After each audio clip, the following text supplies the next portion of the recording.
Romantic Tales. Chapter 62. Sure enough, how could his master not care about Miss Luo? Although he didn't know why he only separated those young masters from Miss Luo instead of killing her directly, he must have other plans. Eunuch Mu never thought that his master was suddenly soft-hearted and didn't involve the innocent. Those who dared to covet Miss Luo deserved to die, and those who got involved with Miss Luo were also unforgivable. Even if they didn't die, they would definitely be skinned alive. I don't want the third branch of the Luo family to be too harmonious, and I don't want the Luo family's backyard to be in chaos. Master, don't worry. Even if there is a bad reputation, it will only be the third branch of the Luo family and won't involve others. And it won't disturb the future princess at all. Luo Rongping's ambition can still be allowed to grow a little more. With his relationship with this prince's big brother, I can help to pull some strings for him. His ability was so weak and he climbed so slowly. It would be hard to find an excuse to deal with him. Yes. I feel a little tired recently and need to go to White Dragon Temple to rest for a while. Eunuch Mu was slightly stunned. Why did he suddenly change the topic? Yes. No matter what the reason was, he didn't need to think too much, let alone hesitate. He just needed to do it properly for his master. After a while, Li Hongyuan spoke again. Munin, you are becoming more and more careless in serving me. Eunuch Mu was so shocked that his soul almost left his body. He hurriedly knelt down. Please forgive me, master. In the face of Li Hongyuan's questioning, don't try to explain, let alone refute. You just need to apologize and then beg for his forgiveness. If you can still live, then quickly reflect, find out your mistakes and make up for them. Before his master lost his temper, Eunuch Mu thought hard about what he had done. What had he done to make his master dissatisfied? Under what circumstances did his master say that he was careless? It seemed that. Suddenly, Eunuch Mu thought of a possibility. Please give me another chance, master. Li Hongyuan raised his eyes and glanced at him lightly. You are not hopeless. Eunuch Mu was terrified. Li Hongyuan was the exact opposite. He didn't mind his subordinates guessing his thoughts. If you could guess his thoughts accurately, or even if he didn't say anything, you could do it beautifully. He would even reward you generously. Unfortunately, his thoughts had always been strange and unpredictable. Sometimes it didn't seem obvious, but no one knew what he was thinking. This was only for those who understood his nature. If it were those who didn't know, they would be as ignorant as fools. They wouldn't even know when they offended him and were secretly dealt with. Eunuch Mu grew up with him. It was good enough that he could guess it once or twice out of 10 times. Of course, these were generally private affairs. Eunuch Mu was not qualified to intervene in other matters. In the past few years, his master's biggest private matter was Miss Luo.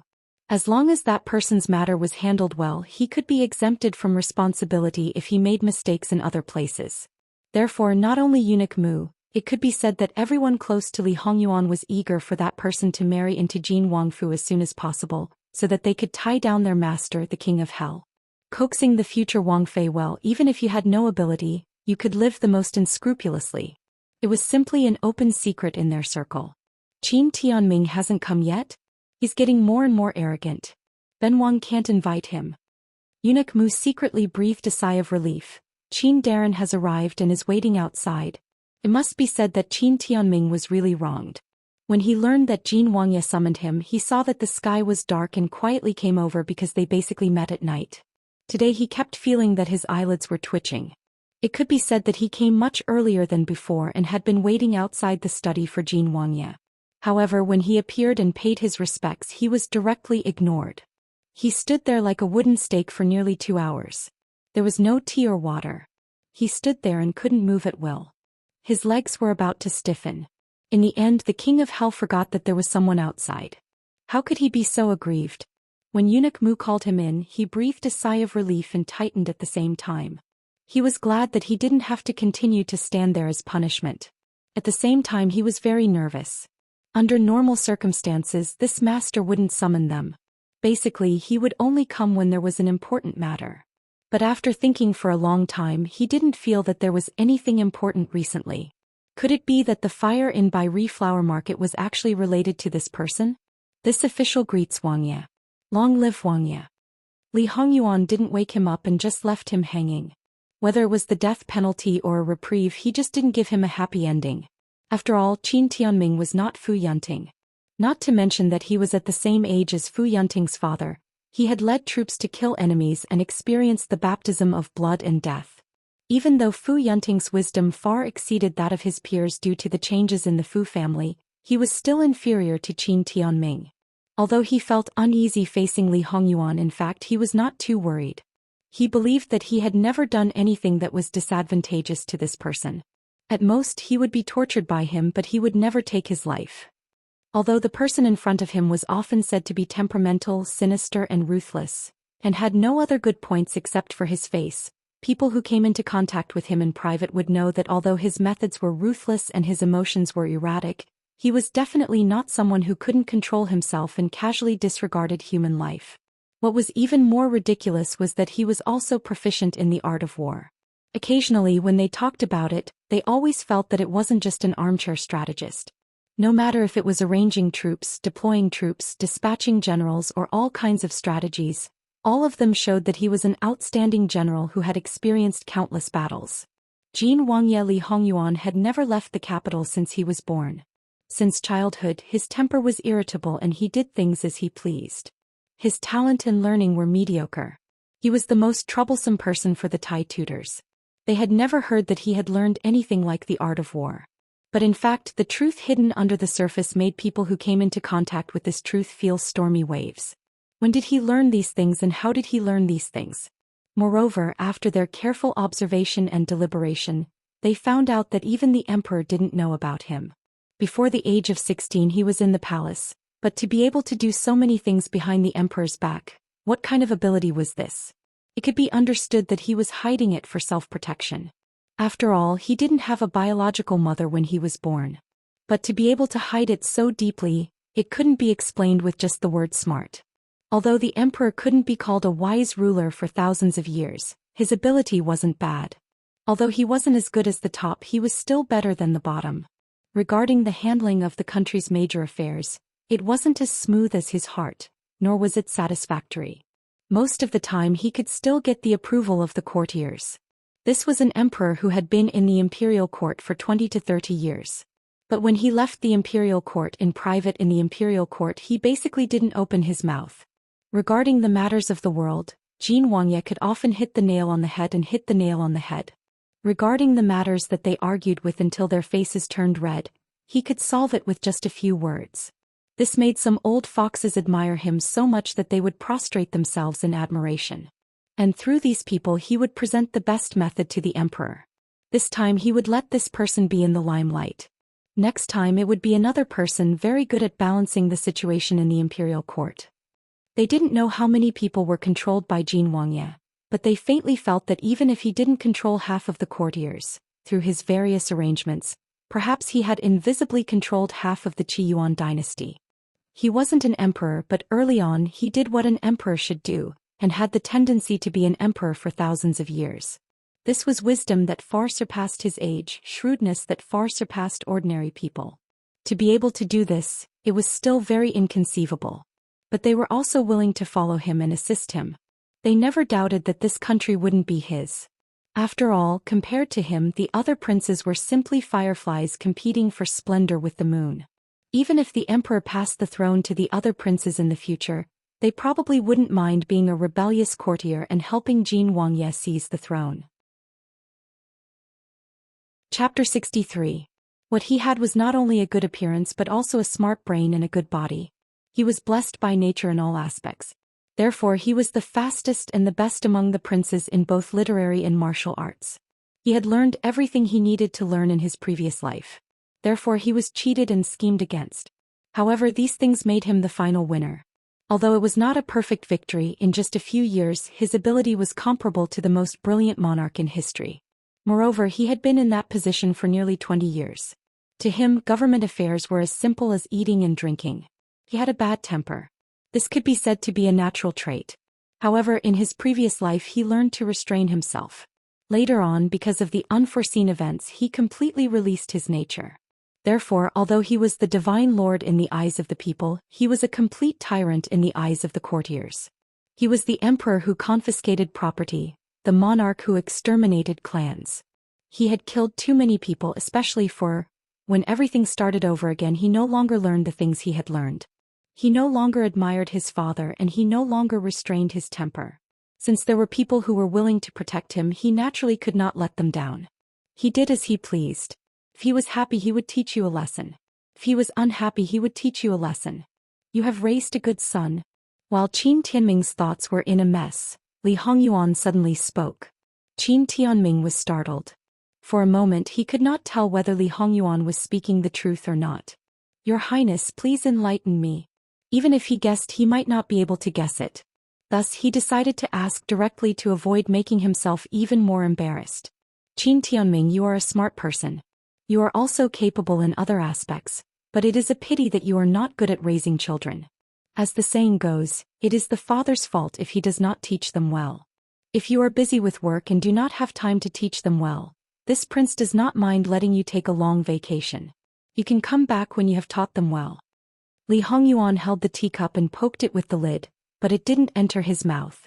He put it back and there was a soft crisp sound. Qin Tianming knew that Prince Jin was not joking. If he said he would do it, he would do it. He might not be able to take off his official position directly, but even if he could, he would not do so. Prince Jin had always been good at borrowing power and driving a wedge between people. Although the Marquis of Champion was also glorious, if he lost his position as the left commander-in-chief, the Marquis of Champion would suffer a disastrous decline, and his branch would suffer the harshest blow. After all, he did not have a good relationship with his father in the early years and they almost broke off. Right now, the champion constabulary seemed to be in harmony, and his father was also particularly fond of him. Although what he fancied was only the power in his hands, the world thought that he compromised with his father for the sake of his reputation. If that was really the case, he wouldn't have secretly submitted to the Empress and the eldest Prince Kong Qinhuang when the champion constabulary was supporting the fourth prince, the Gong Qinhuang. Although there was a little accident, the master he was ultimately loyal to was Jin Qinhuang. To climb to the position of the left commander-in-chief, he had paid too much. If he lost it like this, it would not be as simple as being unwilling. Right now he just wanted to immediately rush back and beat up those evil creatures. He wanted to ask them which one of them ate the bear's heart and leopard's gall, daring to provoke this living king of hell, a person that all the princes and concubines as well as the emperor's peers did not dare to provoke. What kind of thing was the grandson of the champion constabulary, the son of the left commander-in-chief? It's this official's fault. Please give this official another chance. This official will go back and teach them well.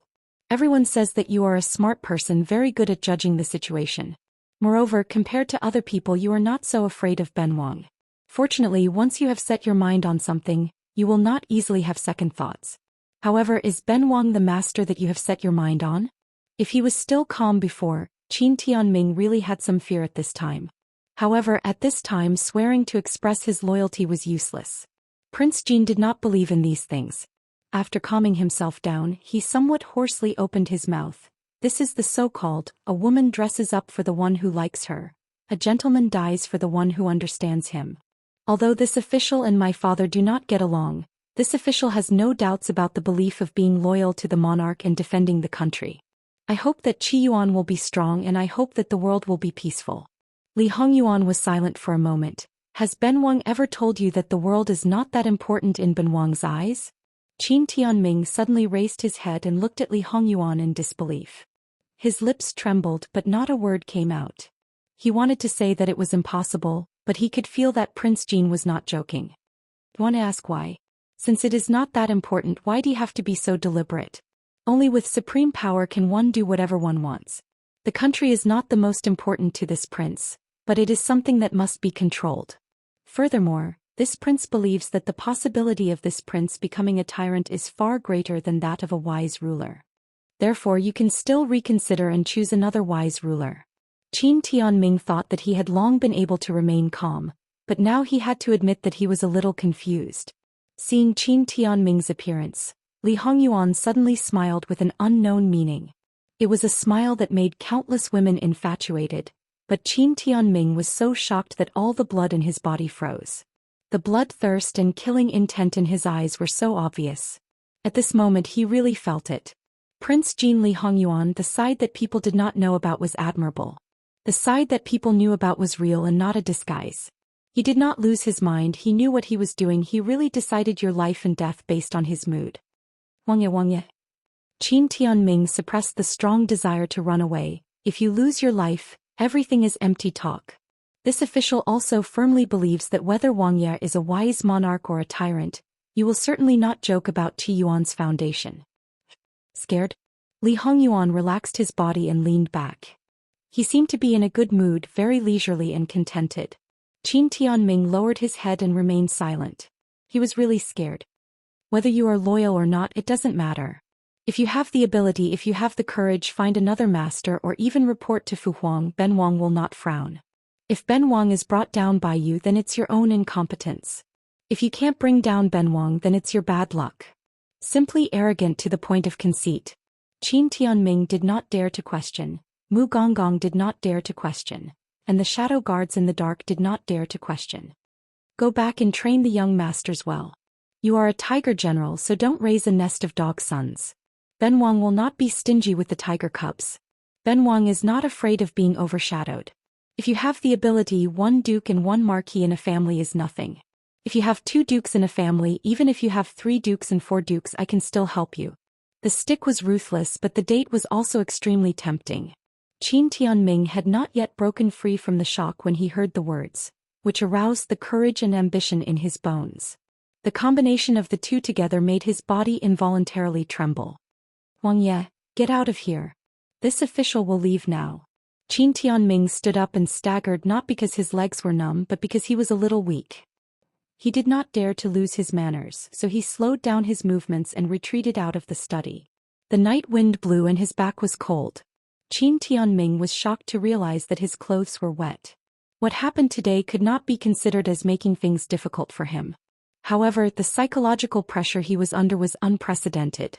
Qin Tianming returned to the champion Marquis Fu and called his sons, regardless of whether they were Di or Shu, to the study. Even if they were asleep or still performing the rites, he could not hesitate for a moment. Each one of them was at a loss. What was going on? What did you all do today? Tell me one by one. They did not dare to disobey their father's orders. Starting from the eldest, they began to tell the details one by one. The more he listened, the tighter Qin Tianming's brows furrowed. It was not because they had discovered something big, but on the contrary, the most outrageous behavior was just going to the brothel, drinking a little wine or gambling a little. The Gongzi brothers of the capital 10 times out of 10 did these things. It was nothing. Just these. Jin Qinhuang would definitely not ask. Are you sure you are not hiding anything? After getting their affirmative nod, I will say it again, no details can be left out. Chapter 64. Qin Tianming's brows furrowed like a river. He couldn't find any suspicious points. Moreover, according to Jin Qinhuang's temperament, if he was present and offended him, he definitely wouldn't remain silent.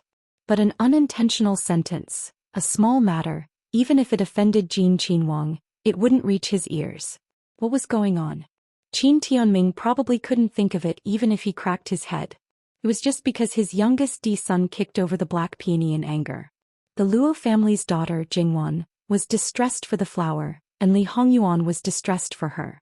At that time he couldn't show that he cared about her, so he could only find someone to settle the account behind her back.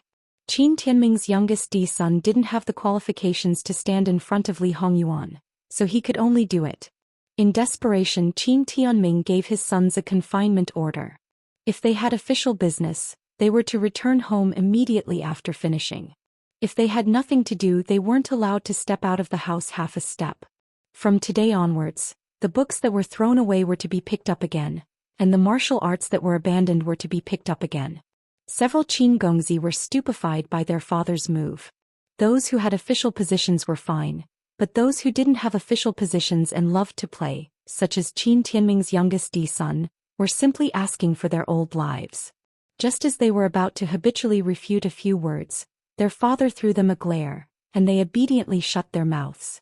When his mother was protecting him, he could still be unyielding, but his mother wasn't unprincipled in protecting him. When it came to serious matters, one wrong move and she dealt with him more ruthlessly than his father. Qin Tianming suspected that this matter was likely caused by this youngest son. Usually he was the one who could cause trouble the most, so he didn't have a good expression. Compared to other people, he was more cautious and warned that if he dared to sneak away, he would directly break his legs. However, it was Qin Tianming's simple and crude approach that made his branch more prosperous, and also allowed his youngest son to avoid the retaliatory blow caused by the fire in the flower market. Qin Tianming could only temporarily solve the matter like this, but he still didn't know if that master would be satisfied. The person Qin Tianming was thinking about someone else at this moment. It must be said that this ferocious beast was not a vegetarian to begin with. It had always restrained itself from eating meat. However, today it suddenly licked 2 mouthfuls of fragrant fatty meat. It was the piece of meat that it had been longing for a long time. It was only because of many restrictions that it could not swallow it whole that it restrained itself. Perhaps it was because of the environment, but at that time, giving up on the fatty meat in its mouth was not something unbearable. However, now that it was late at night, it could not help but recall the taste. It seemed to be incomparably delicious, yet it also felt like it had not tasted anything. The more it was like this, the more unbearable it became, and the more restless the evil fire in its body became. When he bathed, he directly soaked in cold water. Eunuch Mu trembled with fear when he saw this. He was still a little cold at night. What if the cold air entered his body? In fact, what Eunuch Mu was more puzzled was why his master had wronged himself like this. He was clearly a prince, and had a reputation of being dissolute. Even if he changed his bed every night, no one could say anything about it. In fact, as far as he knew, his master really did not have a single woman. Sometimes he even suspected that his master had a hidden disease. However, as a close attendant, he was very clear about his master's physical condition. Could not be better. After eliminating all the possibilities, the only reason left was the most unlikely one. His master was keeping his chastity for Miss Luo. What was the reason that could make such a proud and honorable person like his master do this? And it was under the circumstances that the other party was completely unaware of it. They knew that his master had a secret because he had not concealed it and did not care about letting them know. As for what the secret was, they had no way to find out, and they did not dare to find out. Li Hongyuan soaked in the cold water for 2 hours, but it seemed that there was no effect. Eunuch Mu was called in by Li Hongyuan. He originally thought that he was going to wait on him to sleep. Unexpectedly, Li Hongyuan had already put on his clothes. He was wearing a black brocade robe, a belt around his waist, and a pair of brocade shoes of the same color. In addition, he had no other accessories. But his hair was still wet and hanging down, which did not cover his coldness. On the contrary, for some reason he made people more and more afraid to approach him. Eunuch Mu had to go forward to dry Li Hongyuan's hair. Took him some time, and then he automatically tied up his hair. He had made a mistake once and he could not make the same mistake again. It was not the first time for him to go out at night. But Eunuch Mu had a feeling that the purpose of tonight was different from before. The secret guards who followed Li Hongyuan thought that he had something important to do. When they arrived outside the courtyard wall of the Luo family, they thought of a certain possibility and could not believe it. However, when they saw their master jump over the wall and enter, these well-trained secret guards could not help but be stunned. Fortunately, the stiff expression did not last for too long. Thinking of the fact that their master kidnapped people during the day, it seemed that it was not surprising that he would do something like sneaking into a lady's room at night. What did the secret guards do? When their master planned, they took action first. When their master had an accident, they risked their lives to save him. When their master killed someone, they dealt with the aftermath. Now that their master wanted to sneak into a lady's room, they naturally had to keep watch. They looked at each other. Those who should be outside stayed outside, and those who should go in went in. They had a tacit understanding of the division of labor and did not need to communicate with each other. Although Li Hongyuan had never been to the Luo family, he was very familiar with the layout of the Luo family. He did not need to take a detour. He avoided the guards on night patrol and went directly to Begonia Elegant House. At this time, Begonia Elegant House was naturally sleeping in the dark like other places. Hearing the familiar signal, Mama Gong was immediately alerted. She nimbly got up but did not make any sound. She listened carefully. The sound was very soft and did not disturb others. Mama Gong held a slightly bright lamp and walked into the courtyard. She saw the figure standing proudly. It was obviously a man, and it was very obvious that he was not one of the secret guards. Mama Gong immediately realized who it was. Mama Gong hated that she could not fiercely bite him. Mama Gong stepped forward. With the help of the dim light, she finally saw the other party's face. It was indeed the living king of hell who meant what he said. "Greetings to your highness. Your highness came in the middle of the night. It is really improper and has broken the rules. It also degrades your highness's prestige and loses your bearing and self-restraint." The secret guards who followed behind her almost broke out in cold sweat. They didn't know that the Lady Protector was capable in all aspects. These two were not ordinary. While they were sweating for her, they also faintly admired her in their hearts. This prince thought that Mama Gong should have known that these things are nothing to this prince. "If this prince wants to see Wan, you can't stop me. I don't think this prince needs to teach you what to do." Mama Gong suppressed the anger in her heart. There was a hungry wolf coveting her miss, but she had to be an accomplice. If she let the other secret guards do it, a group of rough men would cause her miss's servant girls to suffer. Therefore she could only use a gentle method to let those servant girls have a good night's sleep. "Your highness, please wait a moment." Li Hongyuan stood in the courtyard. When he saw the dim light in Jingwan's room, he walked straight in. Because of the injury on her foot, Jingwan was determined not to let her keep watch at night. Moreover, Jingwan did not like to let others keep watch at night. Therefore the two senior servant girls were the ones who were guarding outside tonight. However, Mama Gong had already moved them to another place. Mama Gong waited in the room without any intention of leaving. Li Hongyuan completely ignored her and casually threw an item to her. Mama Gong subconsciously caught it and opened the cloth wrapped around it. When she saw the item inside, she really did not know what expression she should have. He used a precious treasure like the night luminescent pearl to spy on a beauty at night. Li Hongyuan walked to Jingwan's bedside and lifted the muslin curtain. When he saw Jingwan's peaceful and beautiful sleeping face, his restless heart suddenly calmed down. In his previous life he had not seen her sleeping face many times. However, every time he saw her sleeping face, her brows were tightly knitted, as if she was in a nightmare and could not escape. Li Hongyuan reached out and gently brushed his fingers across her brows. They were smooth and delicate. Following the corner of her eyes, his fingers sank into her hair. Her well-maintained black hair made it hard for him to part with it. Mama Gong put the night-luminescent pearl into a hollow incense ball and hung it at the head of the bed. Immediately, the inside of the curtain could be seen clearly. Jingwan's originally excellent skin was now glowing like a pearl. Compared to his previous life, this was the first and only time he hugged her. Although his body was originally good, he had experienced all kinds of hardships and had become rough. However, it was this kind of her that made him intoxicated. It made him shameless and unscrupulous. In this life he must protect her well. Chapter 65. Your Highness. Even though Mama Gong lowered her voice, there was still a hint of sternness in her voice. Li Hongyuan turned his head and glanced at her indifferently. That glance made Mama Gong's heart jump to her throat, blocking all the words she had yet to say. Nanny Gong frowned.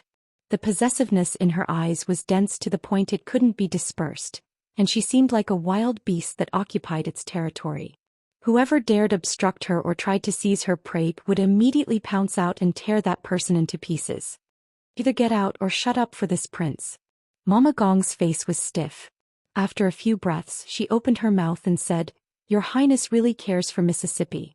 No matter what you do, please think for Mississippi." Then she crouched down and left. No matter whether she was happy or angry, she never forgot the rules and etiquette. She had always been strict with herself but tolerant of others. She was meticulous with Jingwan. Although Jingwan's servant girls revered her, they mostly treated her like family. Sometimes she was the best teaching. During the day she had reminded Li Hongyuan once. This was the second time and it would also be the last time.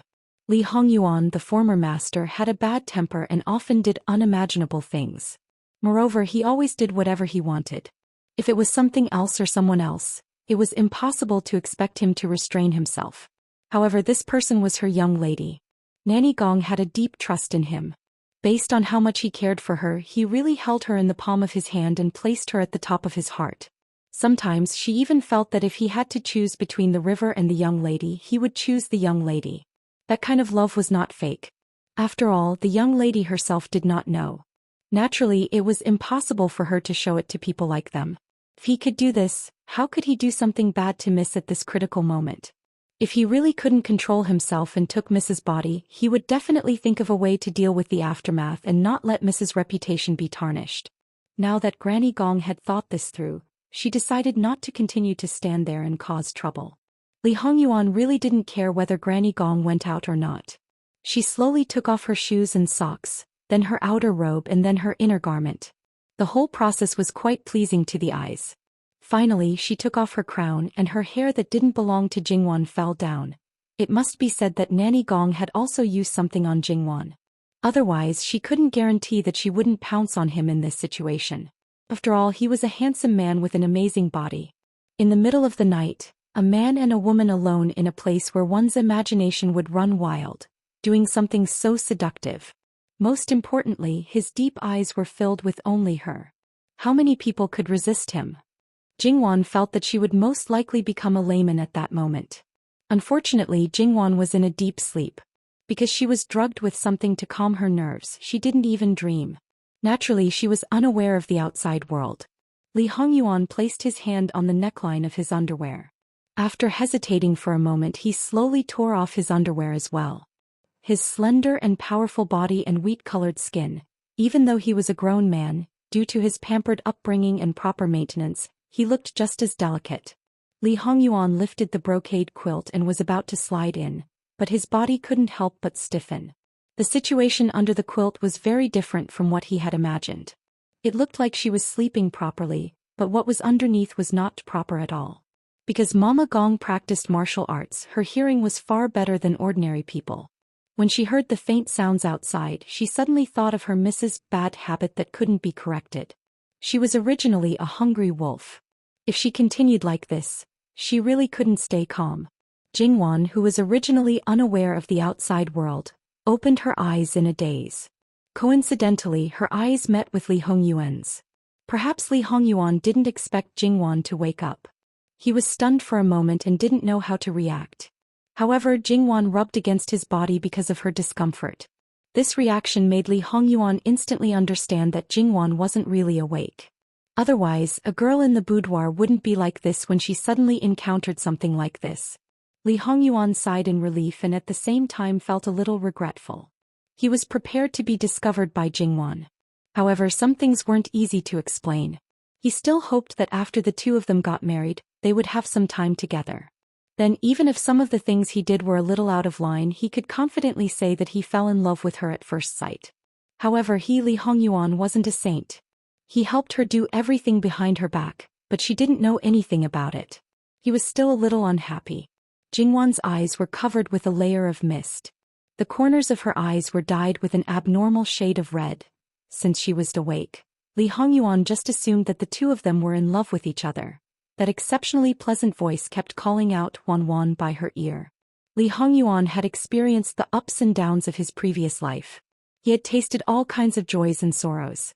He had stepped through wind, frost, rain, and snow. Countless people wouldn't be able to experience the ups and downs of life. Therefore, his rationality was absolutely beyond anyone's imagination. Even if he was sinking, he knew that now wasn't the time. Therefore, he didn't completely indulge himself. Mama Gong waited outside for 2 hours before she heard the living king of hell calling for her to come in. Even though she was mentally prepared, Mama Gong still quickly walked in after hearing the call. She lost her usual calmness. Li Hongyuan was loosely draped in a robe. He wrapped Jingwan in a quilt and held her in his arms as he sat on a soft couch. His hair was loose and his eyes were half closed. There was a hint of laziness in his expression. The usual hostility and gloominess were all gone. His entire person had softened, and because of this he appeared even more attractive. Even Mama Gong couldn't help but be startled when she saw him. In just a short moment, Mama Gong looked at Jingwan's peaceful sleeping face and quickly walked to the bedside. She lifted the gauze curtain and looked at the messy bed. Her heart was filled with panic. Fortunately, there were no traces of blood. Mama Gong deftly changed the things on the bed. She turned around to look at Li Hongyuan.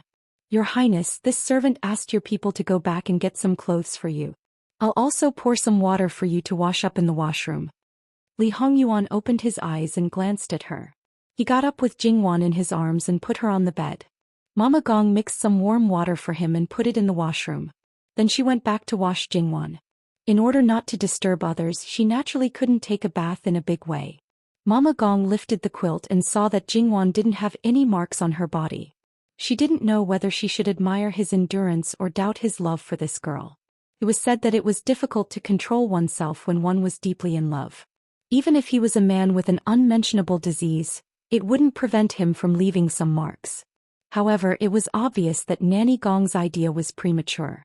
When she turned Jingwan over and wiped her back, Nanny Gong was so angry that she almost fainted when she saw the dense marks on her back. Her skin color was not normal at all. Some of the marks even had small red dots the size of a needle tip. If she didn't apply medicine, Jingwan would definitely notice it when she woke up tomorrow morning. This made Mama Gong almost unable to restrain herself and do something that offends her superiors. When Li Hongyuan came out of the washroom, Mama Gong was concentrating on applying medicine for Jingwan. She was angry and naturally didn't give him a good face. However, although Li Hongyuan only tasted a bit of meat, it was still far from being full. Right now he was in a good mood and didn't bother to argue. She tidied up Jingwan, including her hair. The most important thing was that she put on her underwear. Seeing that Li Hongyuan wouldn't leave at this time, Mama Gong packed up her things and went out. Out of sight, out of mind. Li Hongyuan supported his head with one hand, lying on his side and looking at Jingwan. His fingers twirled a strand of her hair around his finger and played with it. Ben Wang originally didn't intend to do anything. It was Yu Wanwan who seduced Ben Wang first. Therefore you can't blame Ben Wang for not doing the same. If Jingwan heard his words, she would probably be irritable. Jin Qinwang, where's your face? Chapter 66. Li Hongyuan hugged Jingwan for a moment before getting up. Gong Momo knew that unless it was necessary, he did not like people to get close to him, so she did not step forward to help him change his clothes. However, he was able to hug the girl all night. From this point it could be seen that he treated the girl differently. Li Hongyuan quickly put on his clothes, freshened up and sat back on the bed. He fixed his gaze on Jingwan and finally leaned over to kiss her lips. Take good care of her. Only then did he leave. The shadow guards who had been standing guard outside did not dare to have the slightest complaint. Moreover, when they found that their master did not have such a heavy air of hostility, they could not help but be secretly happy. Once again they hoped that the future Wang Fei would be able to pass through the door earlier. Taking advantage of the night, how he came, how he went back, except for a few people, even the person involved, Jingwan, did not know that the dignified Jin Qinwang had visited the Luofu at night. This visit lasted for nearly 3 shurchen. Li Hongyuan, on the other hand, felt refreshed. Jingwan, on the other hand, was not in a good state. After waking up, she seemed to be in a daze. She did not get up as usual. Instead, she sat on the bed as if she had nothing to live for. She had been dreaming all night, and it was the kind of dream that she did not have during the most restless period of her previous life. She somewhat irritably pulled at her hair. In the end, what was going on? It was said that what one thinks during the day, one dreams at night, but she absolutely did not have the slightest bit of such thoughts. Then she belatedly realized that she was wearing clothes and that the things on the bed had been changed. Especially when Gong Momo just happened to walk to the bedside. Miss, do you want to get up? Jingwan could not help but imagine. How big of a commotion did she make last night that even the people who were standing guard outside found out? She did not have the face to see people, okay? Mama. Jingwan moved her mouth, but the rest of the words could not come out. Gong Momo was not old, but she was shrewd. How could she not know Jingwan's thoughts? It seems that Miss had a nightmare last night. Newbie just happened to come in and saw that Miss was sweating, so Newbie wiped Miss and changed the mattress. Jingwan heard this and breathed a sigh of relief. However, she felt that Gong Momo said this to protect her face. She was also very glad that it was not the Yahuan who found out. As for why Gong Momo came in at night, it was not the least bit strange. She almost did not get up at night and would not ask for water, but Gong Momo treated her like a child. For fear that she would lift the quilt and catch a cold, she did not seem to feel at ease if she did not check to check. Gong Momo, Gong Momo, Momo, Gong Gong Momo. Gong Momo had expected this, so the hot water was quickly carried into the bathroom. Jingwan was sure again that she made a big commotion last night. In fact, Jingwan was not sure whether the Yahuan knew it or not. For the first time she was like an ostrich, so she did not ask them to serve her and continued to bother Gong Momo. This was exactly what Gong Momo wanted. After all, if the Yahuan saw the marks on her back, they would be shocked. Even if she could find a way to cover it up, it would be very troublesome.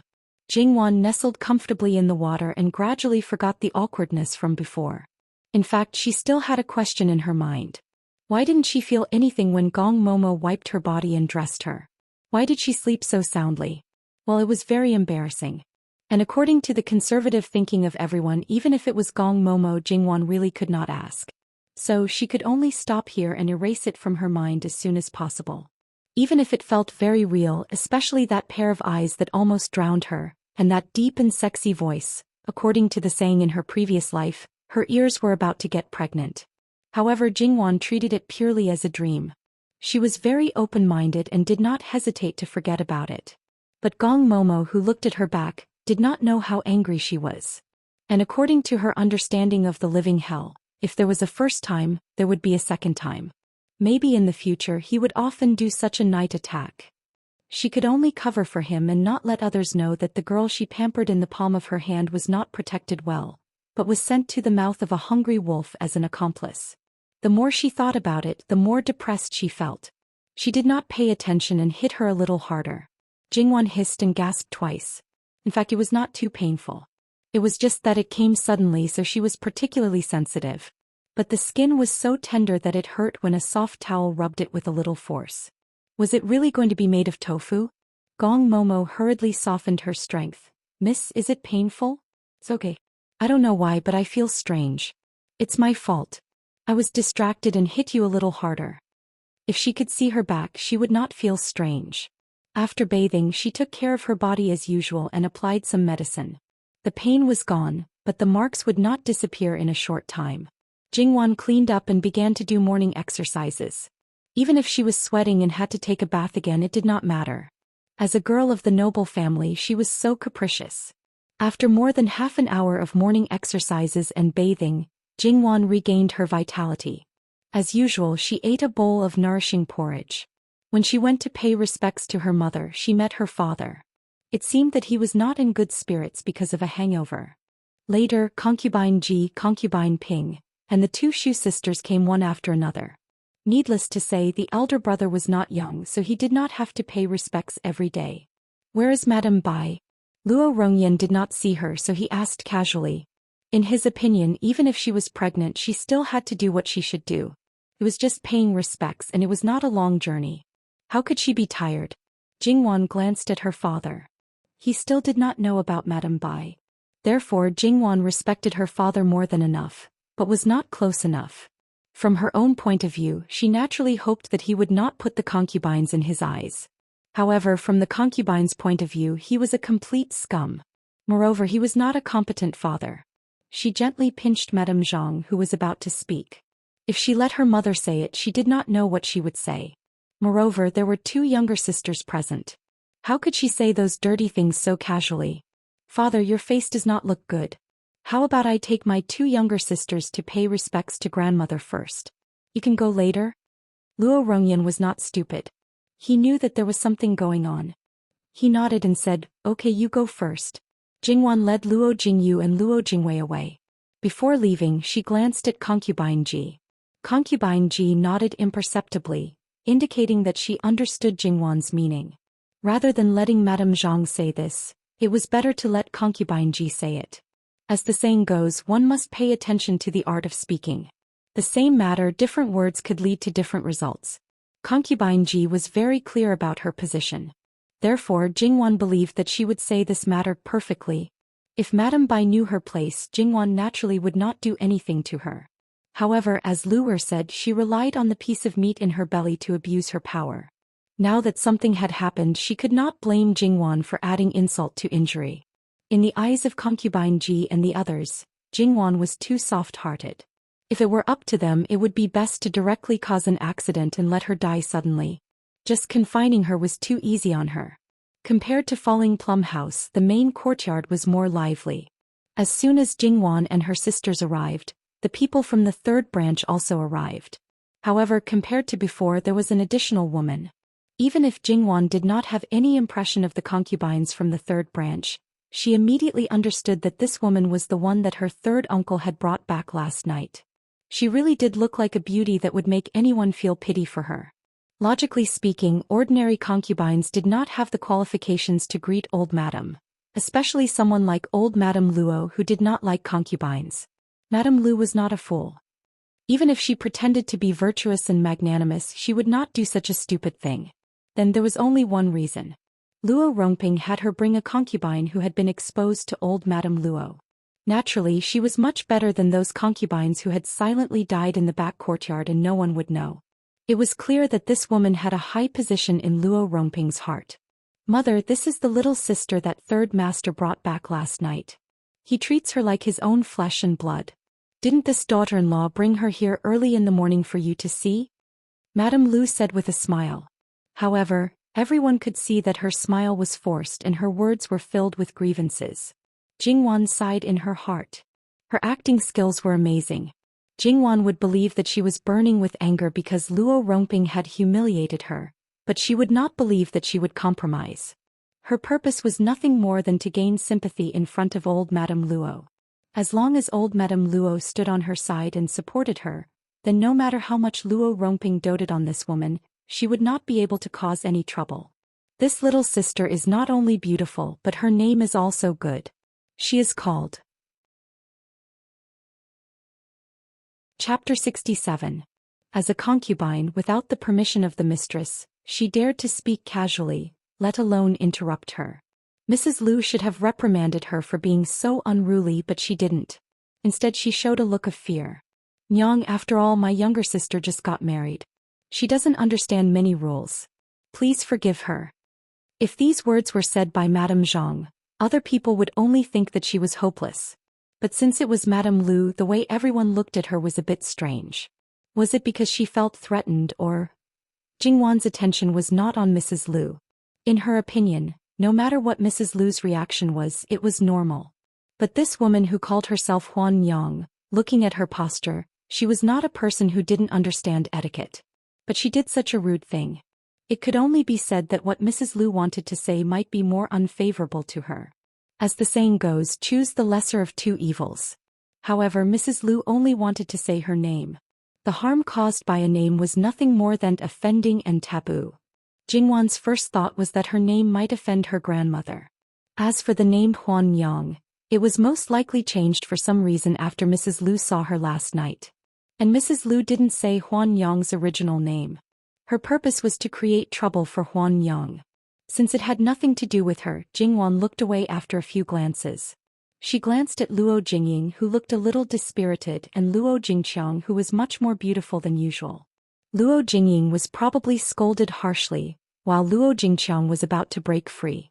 She didn't want to continue living in Luo Jingying's shadow and was gradually blooming her own brilliance. Jingwan didn't know that after she looked away, Huan Yang was quietly sizing her up. Among the younger generation, old Madame doted on her the most.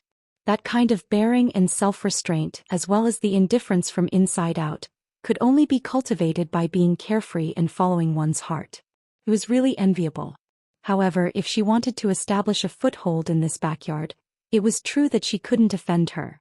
However, it was not a bad method to occasionally use her hand to restrain Lu Shi. After all, people with discerning eyes could see that old Madame didn't like Lu Shi. If she used her hand to plot against Lu Shi, no matter what the result was, Lu Shi would suffer. However, she must be careful when doing things. If people knew that she was the one behind it, her end would be much worse than Mrs. Lu's. Jingwan didn't know that in this short period of time, someone had ideas about her. But even if she knew, it didn't matter. She would deal with whatever came her way. Even if those powerful people were given some time to plan carefully, even if she couldn't trample them into the mud, she could make them fall. And it would be easier to deal with the ghosts in this house. It was she who wanted to pretend to be virtuous and magnanimous. Who could she blame? With Madame Luo's temper, even if her daughter-in-law had no children, she would not put people around her son. If you were really jealous and made a big scene, she might even help you stop those concubines from entering the house. If you were willing to pretend, who would take the initiative to speak up? It's not like you have nothing better to do. Speaking of which, she could keep pretending because her bottom line was not stepped on. But when her bottom line was stepped on, she was like a cat whose tail was stepped on. All the hair on her body stood up and she jumped up high. Lady Lu didn't care about her children, But Madame Luo couldn't not care about the reputation of the Luo family. If it was really spread that she mistreated her son's daughter-in-law, being gossiped about was not a small matter. She was afraid that she would be caught and accused of not being strict with the family. If Luo Shangshu's political enemies also accused him of "how can you sweep the world if you don't sweep the house," his official position might be taken away. Madame Luo's eyes fell on Lady Huan. Go back and copy the female commandments 300 times and then learn to be a concubine. I'm not feeling well, so I don't have to come to pay my respects in the future. It's so noisy that I have a headache. Lady Huan didn't complain or get angry. She was obedient. Many people sighed in their hearts. Sure enough, this person was not easy to deal with. She could force Lady Lu to use extreme methods to find Madame Luo to be her backer. Was this something that an ordinary person could do? Lady Lu was satisfied. Her disgusting image disappeared. This daughter-in-law will go back and talk to her. In the future she will not disturb you.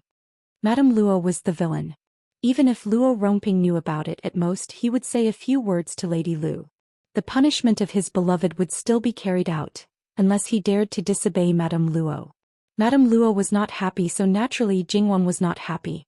Originally she wanted to watch the third branch's drama and add more firewood when needed, but now she changed her mind. Luo Jingying often targeted her, but she didn't care. But if he stretched his claws to the head of the person she cared about, then don't blame her for cutting off his claws. Dismissed. Those who didn't come don't need to come. After Madame Luo finished speaking, she directly got up and went to the back. Jingwan let her two younger sisters go back by themselves. He went to see Madame Luo. Jingwan was worried that something bad would happen to her because of anger. Madame Luo's sullen mood lasted for a while, so she talked to Jingwan about her marriage. Later, I will have someone send a message to your eldest grandaunt and let her send a message to your third granduncle. I believe that it will be settled in a month or two at most. At that time the spring examination will be over, and Min Gear can have a double happiness. Grandmother, are you asking me to add happiness to cousin Min? Jingwan said with a smile. Of course, a married daughter is like spilled water. Madame Luo pretended to be serious and said, Grandmother, granddaughter is sad. Jingwan cooperated and showed a pitiful look. The grandmother and granddaughter laughed together. The servants around Madame Luo all breathed a sigh of relief. Unexpectedly, before Madame Luo's message could be sent to the Qin family, news came from the other side, saying that their third brother, Qin Jingmin's grandfather, had brought his family to the capital again. When the letter was sent from their side, they also set off. Calculating the time, at most 10 days to half a month, the family would arrive in the capital. Madame Luo was very happy. Not only could she see her brother, whom she hadn't seen for many years, but she could also settle Wan Wan's marriage as soon as possible. It was no wonder that Madame Luo was so anxious. Because when it came to Jingwan's marriage, she always felt unsure. If it was not confirmed, her heart would always be in suspense. Although this feeling was strange, Madame Luo had to treat it seriously. Chapter 68. Even if more than one life had been lost in the inner residence, in the eyes of those big men, it was just a small matter. If it touched on something that he cared about, he might intervene, and his methods were usually simple and crude. If he was under certain restrictions, he might even tell the truth. If he was the absolute authority in the family, then he would help whoever he favored without any principles. Even if the others were to stomp their feet in anger, they could only swallow their anger. In their eyes, the only important thing was the imperial court. Except for those who really cared about the people in the world, the rest didn't even care about their own jobs. They worked hard to curry favor with this and that, seeking for benefits for themselves and their families. They tried to climb higher and obtain supreme power. They didn't have the ability to expand the territory and seek for the title of marquis, so they hoped to rise to a higher level by succeeding the emperor. The important thing in the imperial court today was the fire in the flower market yesterday. Because the fire was not put out in time, the whole flower market was almost destroyed and there were heavy casualties. If it was an accident, the most unlucky was probably the hidden fire army and the city defense team. But it was obvious that this was an arson case. Because there were too many corpses in the fire and it was a serious matter. After the fire was put out, the matter of apprehending the murderer was handed over to the governor, Left Fingy, and Right Fufing of the capital government. In less than 24 hours, even though the three of them led all the officials of the capital government day and night, they still didn't have a clue at the imperial court meeting. They didn't even know the identity of the dead. The governor's eyes were bloodshot. He knelt in the main hall and was scolded by Emperor Luchingdi. The governor was also helpless. The corpses were so badly burned that even the coroner couldn't see much. He didn't know whether they were burned to death or thrown into the fire after death. There were no other clues at the scene. It seemed that someone had erased the corpses. Everything pointed to the fact that someone had done it, but there was no evidence. The more it was like this, the more complicated the matter became. However, in fact, many people in the main hall actually knew the truth of the matter, but because there was no evidence, they all kept their mouths shut. Perhaps in their hearts, they had already cursed the other party's ancestors hundreds of times. That's right, the third prince, Prince Rue, believed it was the first prince, Prince Kong, and Prince Kong believed it was Prince Rue, and as a pawn, the pitiful worm, the fourth prince, Prince Gong, also believed it was one of these two, or maybe they were temporarily working together to trick him. In his heart he couldn't wait to skin these two people alive. The forces in his hands were relatively weak, this time the loss for him was not small. In addition to these three people, the second prince died early, the fifth prince was sick and almost didn't go out. The sixth prince Li Hongyuan was a master who didn't care about anything. Out of 10 morning court sessions, it was already good if he could attend 1 or 2 times. Now he wasn't here. The other princes who had reached the age of 16 stood in their respective positions. Whether they were secretly relying on a powerful brother or had their own ambitions, whether they knew the inside story of this matter or not, they didn't intend to get involved. After all, if they were careless, they could get into trouble. Being pushed out as a scapegoat was light, but losing their little lives was not worth it. The people of each faction naturally weren't idle. Even if they had nothing to do with this matter, they would fabricate it. Otherwise, even if it was a trivial matter, they would use it to attack each other, digging holes for each other. If they weren't loyal to the same master on the surface and in the dark, they would do their best to make enemies. After all, the ones who suffered were only the masters on the surface. Because there were few wars, the military officials were weaker than the civil officials. However, they were a group of rough old men. Among them, Qin Tianming was the first to stand out. If there was a disagreement, he would directly use his fists. Even if he was once beaten by Luchingdi, he didn't repent. Luchingdi was annoyed by the quarrel. He didn't handle the business properly, and the more he talked, the more he deviated. Enough. The court, which was originally like a market, quieted down in an instant. The Ministry of Justice, the Supreme Court, together with the capital magistrate, investigate this matter together. The time limit is 3 days. If you can't give me a satisfactory result, all related personnel will be fined 3 years of salary. If there is anyone who slacks off or doesn't do his best, he will be demoted by 1 rank and go back to reflect on his mistakes for 3 months. The court session is dismissed. Luchingdi said with a cold face and directly left. Farewell, Your Majesty. Those who didn't care about the matter cupped their hands to their colleagues and leisurely left Fengtian Hall. The Ministry of Justice, the Supreme Court, and the capital magistrate had a headache. What was this all about? The most innocent was Diwu Taiqing. As the Chancellor of the Supreme Court, he happened to be at the scene yesterday. Coincidentally, he was also neutral. No matter who the master behind the Minister of Justice and the capital magistrate were, he felt no pressure to find him. In a word, Lord Diwu, even if you didn't say anything at the scene, your investigation ability is also first class. Capable people do more work. If you need anything, just say the word. Not to mention the capital magistrate, who was a 4th-rank official, was originally lower than the Chancellor of the Supreme Court. There was nothing wrong with his flattery. However, as the Minister of Justice, you have the nerve to say such things. Diwu Taiqing looked at him coldly. Unfortunately, the other party was extremely thick-skinned and didn't feel ashamed at all. His whole face was written with "Thank you for your trouble." Diwu Taiqing snorted coldly. It was true that he was a hard nut to crack, but he wasn't the kind of person who liked to take on everything. He knew that if this matter wasn't handled well, it wouldn't be as simple as losing his salary or being demoted. If the princes were really fighting behind his back, he might lose his life. Who would be so stupid as to take on this matter alone? Let's do our own things today. We'll gather tomorrow. It's best if it's handled well, but if it's not, we'll continue to investigate. If it's fine, everyone's fine. If there's a problem, we'll shoulder it together. Bypassing the two, he quickly caught up with Luo Peishan. Although Luo Peishan was only in the Ministry of Rights, Diwu Taiqing never underestimated his ability. He was also at the scene yesterday. If he asked him, he might be able to get more pertinent advice. When the two came to a place, Luo Peishan knew what Diwu Taiqing wanted to do. He waved his hand and stopped Diwu Taiqing from saying anything. He only said to Diwu Taiqing meaningfully, "His Majesty wants a satisfactory result." Diwu Taiqing was startled. A satisfactory result might not necessarily be the truth of the matter. Diwu Taiqing's face sank. Most likely he couldn't give His Majesty what he wanted. So he only needed to follow his own way of doing things and investigate the matter. It didn't matter whether he could get the result or not. In any case, for him it was just going through the motions. His Majesty wouldn't pay attention to him. On the contrary, he was afraid that he would do something he didn't want to see. Royal brothers fighting, disregarding human life, that was a big scandal.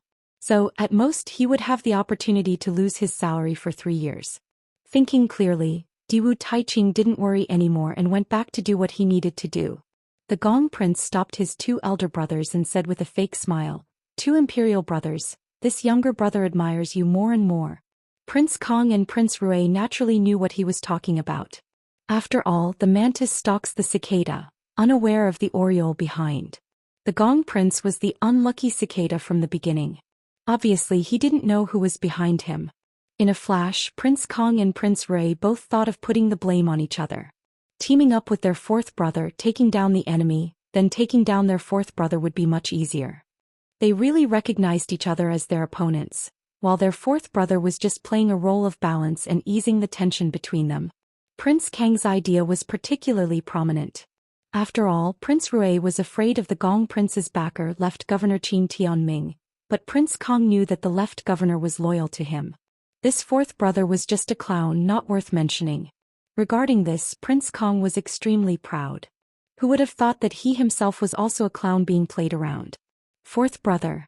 Prince Kong and Prince Rui opened their mouths almost at the same time. Then they looked at each other at the same time. It must be said that they were old rivals since childhood. Sometimes, even if they didn't completely understand each other's thoughts, they still had a 70 to 80% understanding. They didn't need to say much to know each other's intentions. Very good, now that they couldn't say anything, they could only solve it in private. Let's see who has the ability to pull their 4th brother to their side. One smiled wanton and brash, the other smiled reserved and refined. The Gong Prince was so angry that his liver hurt. These 2 people completely ignored him, completely didn't put him in their eyes. They had a tacit understanding that made him hate that he couldn't directly tear them apart. Belittling him, looking down on him? Based on what, which part of him was worse than them? Just wait and see, one day he would ruthlessly trample them under his feet, and watch them wag their tails and beg for mercy. Listen to 4th brother's words. 4th brother's ability has always been highly praised by Imperial Father. Speaking of admiration, it's 3rd brother who admires you. Your 3rd sister-in-law has been complaining recently that she didn't have time to get close to 4th sister-in-law. 3rd brother heard that the 2 of them were as close as one person before they got married. Tonight, 3rd brother will have your 3rd sister-in-law prepare some wine. You can take 4th sister-in-law to 3rd brother's house to sit. 3rd brother still has things to do here, so I'll take my leave first. Prince Rui patted the Gong Prince's shoulder, nodded to Prince Kong, turned and left, as if he wasn't worried that Prince Kong would take this opportunity to pull the Gong Prince to his side.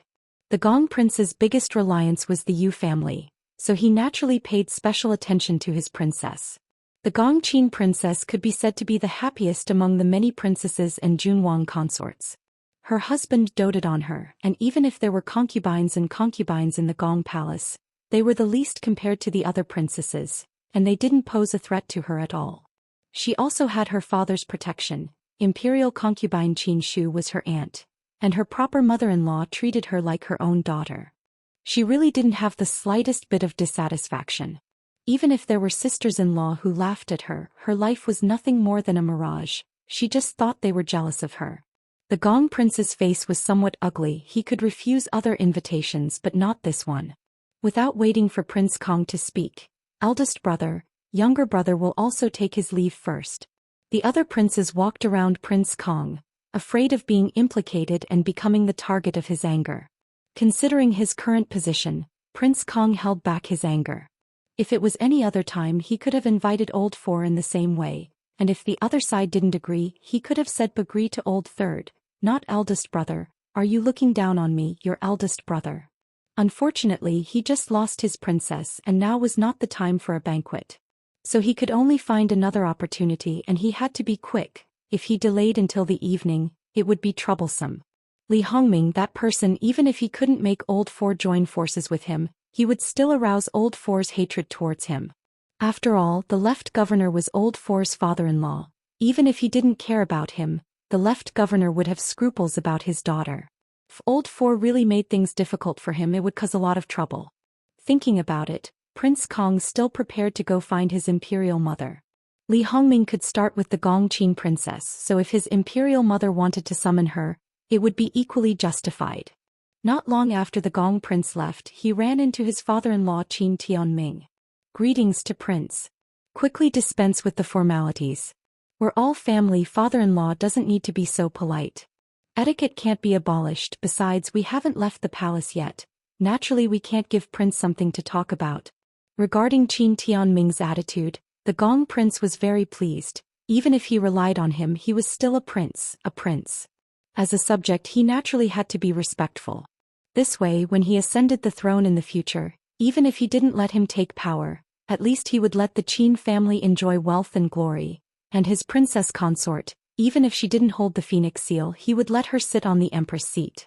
It must be said that the Gong prince was still too inexperienced in Qin Tianming's eyes.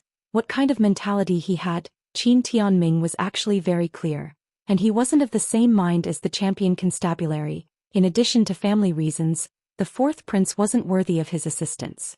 With Qin Tianming as a pearl who would look at other fish eyes.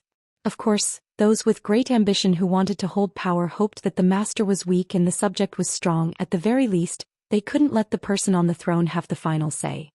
Naturally, the one they didn't want the most was Qin Tianming, a powerful, unyielding ruler. Qin Tianming was very clear, unless it was really necessary, this son-in-law of his wouldn't discuss anything with him. He secretly raised his own advisors and right now he was probably busy going back to find them. He said something that seemed very boring but actually had a deep meaning. As long as this son-in-law of his wasn't stupid, he should understand what he meant. The Gong prince looked at his father-in-law's back as he left, slightly narrowing his eyes. Both sides were perfunctory, both sides wanted benefits. It really was a very good idea. Prince, something happened in the imperial garden. A dressed eunuch hurriedly rushed to the Gong prince's side. Obviously, he was one of the Gong prince's people in the palace. What could happen in the imperial garden? The Gong prince said disapprovingly. The eunuch approached him and whispered a few words in his ear. The Gong prince's face became somewhat subtle. Is this true? How could this servant dare deceive Prince? The matter is very big. The other princes, imperial concubines, and the various princesses have all gone over. The Gong prince smiled meaningfully. Should I say, as expected of old Six, there really isn't anything he doesn't dare to do. Although he said that, the meaning behind his words was very sarcastic. Let's go, we'll also go take a look. I want to see if Father Emperor will still cover for him this time. They had a lot of complaints about Father Emperor's indulgence of old Six. Prince, wouldn't that be bad? After all, this matter is related to His Majesty's face. The Gong prince's attendant said. What are you afraid of? So many people have gone. The so-called law can't punish the majority. Can Father Emperor punish us all? When the Gong prince arrived, the imperial garden was really crowded. But other than the center of the incident, the rest of the people were very quiet. But although it was quiet, they all had different expressions. Some were disdainful, some were gloating, some were watching with cold eyes. Of course, there were a few people who looked particularly worried, as if they were disappointed in him, but they couldn't ignore him. Li Hongyuan faced the furious Lu Qingdi, even more indifferent than when he angered Lu Qingdi in the past, his head slightly bowed, his hand playing with a piece of warm jade. His old man's roar was even louder than the wind blowing past his ears, because he was already distracted, thinking about what happened last night. There was a group of people kneeling next to him, and the woman in the lead was wearing a palace dress, beautiful and moving, but at this time she was crying pitifully. Evil creature, are you listening to Jin? Lu Qingdi was angry and kicked him. Who was Li Hongyuan? Even if he was distracted, it was just a subconscious reaction and he easily dodged. You still dare to dodge? Li Hongyuan took 2 steps forward and continued to kick, but the result was the same. After repeating this several times, Lu Qingdi was tired and panting, but he couldn't even touch the corner of Li Hongyuan's clothes. Sixth brother, how can you be like this? Stop quickly. Perhaps he finally couldn't stand it anymore. Prince Kong shouted and hurriedly stepped forward, trying to stop Li Hongyuan. With him taking the lead, many people rushed forward, but whether they wanted to stop them and persuade Lu Qingdi, or take advantage of this opportunity to retaliate against Li Hongyuan, only they themselves knew.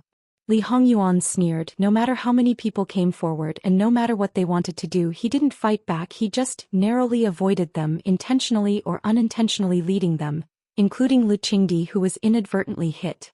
For a time the scene was abnormally chaotic, but all of them were of noble status. The guards didn't dare to step forward. If any of them were hurt, they would lose their heads. The most unlucky ones were the group of people kneeling next to them, because most of them were women. They screamed and hurriedly dodged, messing up their hair, messing up their clothes, and looking very embarrassed. In the end, it was the Empress who came out to calm the scene. What are you waiting for? Pull your masters away. Are you all dead? Their personal attendants braved the danger of being beaten, hurriedly hugged their masters, and used all their strength to pull them away. The Empress took this opportunity to walk to Lu Qingdi and whispered, "Your Majesty, calm down first. Even if old Six did something wrong, you are his father, you can just teach him a lesson. Why do you have to do it yourself? It will be a joke." Imperial concubine Su trembled with anger. What did she mean by just teach him a lesson? It was natural for the father to teach his son a lesson, not to mention the father was the emperor. But the Empress clearly meant to let the guards do it. The emperor was angry and ordered the guards to do it. Naturally, they didn't dare to be merciful, and the consequences were unimaginable. She stepped forward and knelt straight in front of Lu Qingdi. "Your Majesty, Yuan-er's daily behavior may occasionally be a little out of line, but he won't do such a disgraceful thing. There may be some misunderstanding, Your Majesty." Then she turned back and stared at Li Hongyuan. "Why don't you kneel down and explain to your father?" Li Hongyuan saw the obvious worry in her eyes, changed his previous indifference, frowned and walked forward. "Mother, get up first." "Yuan-er, get up first." Li Hongyuan insisted. Imperial concubine Su was helpless. She glanced at Lu Qingdi and saw that he didn't say anything, so she had to get up. Li Hongyuan knelt down unhurriedly. "Father, if you're still angry, you can kick me now. Even if you kick me to death, I won't move." This wasn't an admission of fault, nor an explanation. It was clearly adding fuel to the fire. Lu Qingdi subconsciously raised his foot, but he thought of something and restrained himself. But his face was uglier than before and his back teeth were grinding. "You evil creature, you still don't want to admit your fault, do you? Father, didn't I just take liberties with a woman? Do you need to be so angry? I thought you were used to it. Didn't you just take liberties with a woman? She's my woman, your concubine mother." Lu Qingdi roared. It was unknown whether Lu Qingdi was really mad or he was too lazy to cover up what Li Hongyuan had done. Anyway, those who should know already knew. He had no intention of evacuating the crowd. Instead, he pointed out the core of the matter with one sentence. Since he didn't care, Li Hongyuan didn't care either. She really has the self-awareness of a concubine mother. When she saw me, she should have avoided me automatically instead of coming up to me and saluting me shyly. She obviously wants to cheat on me. If I don't help her, won't I fail to live up to the beauty's grace? Besides, this son only moved his lips and didn't even touch a single finger of hers. In just a few words, she turned around and acted as if this son would do anything to her in public. Lu Qingdi's face turned black. Was it his son who took the initiative to take liberties with his concubine, or was it his concubine who seduced his son first? These were two completely different natures. The latter was more infuriating than the former. Even if he had been taking good care of himself, he was an old man after all. Whether it was his appearance or his physical strength, he was old. His son was young and strong, and he had a good appearance that few women could refuse. Even if he was the emperor and could have anything he wanted, sometimes he couldn't help but be jealous. His woman was eyeing his son because he couldn't take it anymore? Extraordinary shame and humiliation. Lu Qingdi was like a ferocious beast on the verge of death. He turned his head and stared at the disheveled concubine. It was as if she had just been caught in the act of adultery. Lu Qingdi's eyes revealed an ominous glint, as if he would pounce on her and bite her to death in the next moment. That woman trembled in fear. Emperor, it's not like this, it's not like this. You must believe this concubine, it's Jin Qinwang. The beauties in Fu Huang's palace are like clouds. The beauties in Urchin's other courtyard are also not few. Taking away their status in terms of appearance, urchins seem to be better. To Ken, they're just playthings. Who would care about their status? Li Hongyuan indifferently said, and then faintly glanced at that palace concubine. Just this appearance, just this figure, just this vulgar self-restraint. It's not enough for a Ken to take the initiative to take a fancy to her. What she said was reasonable, but the hatred in her eyes when she looked at Li Hongyuan was too obvious. Su Guifei tilted her head and glanced at her. She knew why this woman hated Yuan. When Yuan was 7 or 8 years old, he knocked away the male fetus in her belly, causing her body to be damaged and unable to conceive again. She was able to live peacefully until now. Other than the emperor compensating her by promoting her to a concubine position, she herself wasn't a threat. She didn't expect that the person who had been silent all this time would bear a grudge until now and still want to take the opportunity to take revenge. Li Hongyuan also raised his head and glanced at that palace concubine, but he didn't have any impression. He had offended and dealt with so many people, where would he have the mind to remember each and every one of them in his heart? Retracting his gaze, he said, seemingly intentionally or unintentionally, "For a beauty, it's better to be older." The palace concubine who spoke paled and tightened her handkerchief. No matter how much hatred she had in her heart, she didn't dare to speak again. Li Hongyuan wasn't a stingy person. With concubine Li in front of him, what he said now was a full threat. He was a person who wasn't afraid of anything and could do anything, but others couldn't, especially these concubines. If their reputations were tarnished, they would be left in the cold at best or die suddenly. Moreover, he wasn't a fool. He didn't need to do it himself. It would be too easy for him to find a guard or even a chamberlain to destroy them. Based on the emperor's infinite indulgence towards him, no matter how severe the punishment was, it wouldn't take his life. As for the people involved, those that could be killed would be killed. Those that couldn't be killed would be strictly ordered by the emperor to keep their mouths shut. Like this, who would dare to fight to the death with this living king of hell? It was said that there were only wrong names, but there were no wrong nicknames. Living king of hell, he really was a living king of hell. Yuan, you're still talking nonsense. Shut up. Imperial concubine Su sternly shouted, but her eyes were filled with worry. Li Hongyuan, who had been unconcerned from beginning to end, softened his gaze because of her words. The sharpness around him also lessened a lot. At least he didn't feel as arrogant and unrepentant as before. He also obediently shut his mouth and didn't speak again. Imperial concubine Su seemed to let out a sigh of relief. Your Majesty, Yuan grew up by this concubine's side. Like Ming and Min Xiang, he is this concubine's flesh and blood. Regardless of whether they are good or bad, this is a fact that cannot be changed. If they are outstanding, this concubine will naturally be happy. But if they do something wrong, this concubine will also bear half of the responsibility. This concubine will naturally bear half of their punishment. Please be lenient. Lu Qingdi's expression softened. Yua, what can I say about you? It's because you blindly indulged him that he became more and more lawless. When he was young, you could be harsh on him, but after he grew up, I haven't seen you say a single harsh word to him. That's different. When I was young, I was more strict and could correct the bad things in their bodies. Now, this concubine can't just watch them suffer. Isn't that cutting this concubine's heart? It's probably because this concubine doesn't know how to teach children. None of the three of them are easy to worry about. Imperial concubine Su said helplessly. My dear concubine, you're wrong. We've seen how you've raised your child. You can't be blamed for his current state.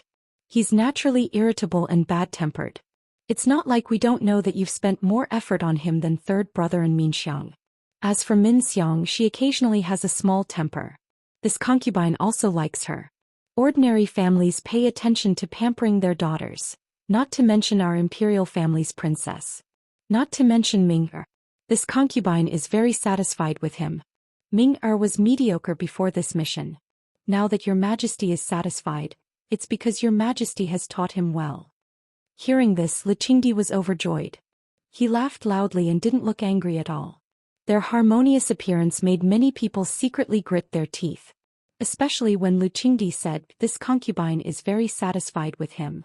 Was it just a casual remark or did it have other intentions? Your Majesty, then Yuan. With Li Hongyuan's threat, even the Empress was quite afraid. She wasn't afraid that he would do something to her. No matter how presumptuous Li Hongyuan was, he wouldn't be so stupid. She was afraid that he would use other methods to vent his anger on her son and ruin the marriage between her son and her niece. The Empress didn't dare to underestimate his destructive power. Therefore she didn't dare to say anything at this time. In your opinion, my beloved concubine, how should we deal with this bastard? Your Majesty, after a few days. Why not let Yuan stay at White Dragon Temple for a few days, abstain from eating mushroom vegetarian food, and let the monks watch over him? It can be considered a small punishment. What does your Majesty think? Luqingdi's face changed slightly and returned to normal in a flash, as my beloved concubine says. A group of people who were waiting for Li Hongyuan to be unlucky all had black faces. This kind of big mistake was over just like that.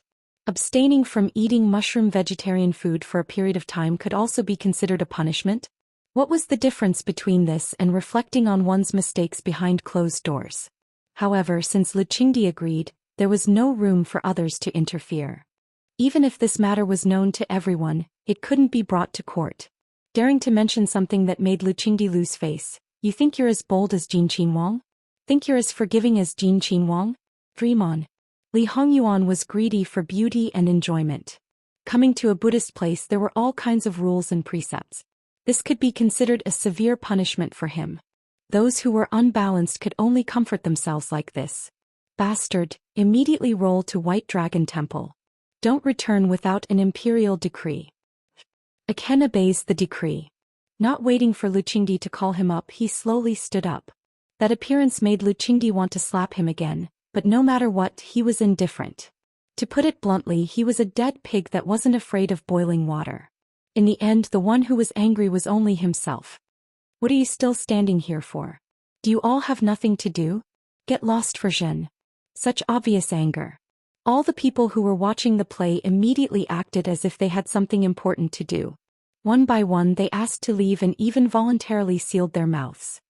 You bastard, you still haven't gotten lost. The one that Zhen doesn't want to see the most right now is you. Aken has something to say to Mu Fei.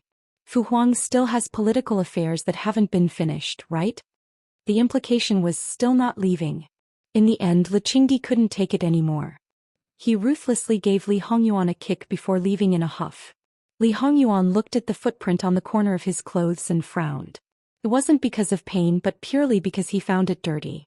Noble consort Su naturally squatted down and used her handkerchief to wipe away the footprint. It was like she had fallen down when she was young and was helped up. Then she would personally wipe away the dust on her clothes and comfort her with gentle words. Li Hongyuan's expression was slightly strange. He took a step back. Mu Fei, noble consort Su stood up straight and looked at him kindly. What's wrong? This kind of thing is done by the palace servants. How could I trouble you to do it personally? Mu Fei is used to it. If you don't like it, Mu Fei will pay more attention in the future. It's not that I don't like it. I can just. Li Hongyuan paused as if he didn't know how to continue. You just love Mu Fei. Mu Fei knows. Don't make your Fu Huang angry. Naturally he won't do anything to you. Then these things wouldn't have happened. What happened today? Mu Fei believes that you won't be so willful and rash. Even if concubine Li's behavior was improper first, you wouldn't go near her for no reason. There were so many people just now but you didn't want to say it. Now can you tell Mu Fei? Noble consort Su said warmly. Li Hongyuan's face was cold and he didn't want to speak. Noble consort, master saw concubine Li being disrespectful to you a few days ago, so, shut up. Li Hongyuan coldly interrupted eunuch Mu. Noble consort Su was stunned. Tears quickly welled up in her eyes and she felt very touched. Yuan, you're really, Mu Fei? Li Hongyuan frowned and his face became colder. However, anyone could see that he didn't know how to comfort noble consort Su. Because he was at a loss, he appeared even colder. Noble consort Su wiped away the tears that didn't fall and smiled happily. Others say that my son is bad. How could they know that my son is the most filial and considerate? But Yuan, don't do such things that will damage your reputation in the future. Mu Fei has been in this harem for more than 20 years. Concubine Li is just a little girl who is spoiled and arrogant. Mu Fei has seen too much of it. Mu Fei doesn't take her seriously. Mu Fei knows what your Fu Huang is thinking. He's just greedy for a moment of novelty. It won't last long. Mufei, don't listen to Mugan's nonsense. I'm just doing it on a whim. Noble consort Su saw that he didn't admit it, so she didn't say anything else. But her expression clearly said, Mufei knows that Yuan-er is shy. Yuan-er, when you go to White Dragon Temple this time, you can stay there peacefully for a while. Although it's a vegetarian fast, the vegetarian dishes in White Dragon Temple are famous for being delicious. Before Mufei entered the palace, she often went out to eat vegetarian dishes. In addition, copy Buddhist scriptures when you have nothing to do. Just treat it as praying for your Fu Huang. Don't cause any trouble. That's a sacred place of Buddhism. If you touch something that you shouldn't touch, I'm afraid your Fu Huang will really be angry. Listen to Mufei this time and be patient for a while, okay? Li Hongyuan paused. Mufei, don't worry. Mufei, I understand. That's good. Noble consort Su knew that as long as it was something he promised her, there was nothing he couldn't do. In that case, I'll take my leave first. I don't know how long it will take for me to come back. Mufei, take care. Don't worry. Your Fu Huang won't let you stay in White Dragon Temple for too long, Noble consort Su said meaningfully. He thought that she would find an opportunity to plead with Lu Qingdi. Li Hongyuan nodded indifferently. He didn't care about it at all. I'll take my leave. Once Li Hongyuan was far away, the mama by Noble consort Su's side said, This mother and son are truly mother and son. No one can compare to them. No matter how Prince behaves outside in front of Noble consort Su, he is still the same as when he was young. Yes, Yuan-er is actually very smart. He gave up a lot because of me and Ming-er, Noble consort Su whispered. Li Hongming, Prince Rui, stood behind a tree not far away, watching and listening silently. Then he left expressionlessly. Only he knew what he was thinking. As they walked further and further away, the cold aura around Li Hongyuan became stronger and stronger. Eunuch Mu followed behind him, not daring to breathe loudly. Last night he said that he would go to White Dragon Temple to rest for a while, and today he achieved his goal. It seemed that he had a plan. It was so easy to achieve what he wanted, and it was killing two birds with one stone. He should be happy. But looking at him, his mood was worse than before he went to the Luo family. After thinking about it, Eunuch Mu realized that the problem might be caused by Noble consort Su. They all knew that his master was ambitious for the throne and was determined to get it. So he secretly set up a big trap. Maybe it was because he felt ashamed to face Noble consort Su, who raised him up. Or was it that master and Noble consort Su were not as close as they seemed on the surface?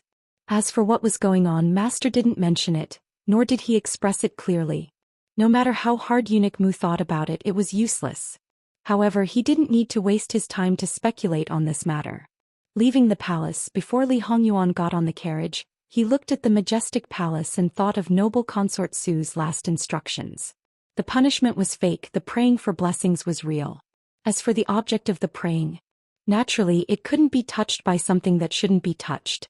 That was the taboo in his good imperial father's heart. No matter how much he indulged him, if he stepped on his bottom line, he would incur his thunderous wrath. However, even if he had completely broken all the precepts of the Buddhist sect, you still need to know about it. Returning to Jin Qinhuang Fu because they were already prepared, they quickly packed up their things and didn't make a big fuss. After all, a dignified Qinhuang being punished was not a glorious thing. When Gong Mama received the things from the shadow guards, she trembled with anger. It wasn't easy for her to calm down. Turning around, she had no choice but to find her Mississippi miss. The peach blossoms in White Dragon Temple have bloomed. Do you want to go take a look?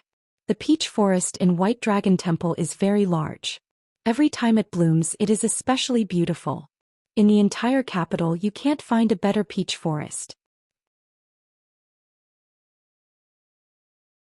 After all, she was no longer in Chidan Prefecture. She was not the only girl who needed to go out from time to time.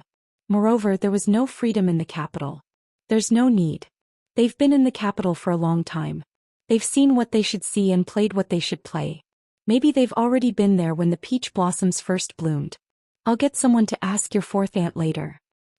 Okay, I'll listen to grandmother. If she could not go with Luo Jingying, Jingwan was naturally more than happy. The invitation that Jingwan sent out quickly received replies. They were all sent back by the person in charge of sending the invitation. They all said that they wanted to go. The fastest belonged to Sun Yijia, who was of the highest status. According to common sense, the invitation sent to Dinghua Manor would only be received the next day. However, Sun Yijiao returned home yesterday and told the gatekeeper that if there were people from the Luo Shangshu manor looking for her or sending her an invitation, he should directly lead them to her place. Therefore Sun Yijiao directly met the servants of the Luo family. After receiving Jingwan's invitation, she was naturally very happy. Not to mention going to White Dragon Temple to admire the flowers. Even if it was to look at the weeds in the suburbs, she would be happy. She immediately replied and said that she would go to the Luo Manor as soon as possible tomorrow.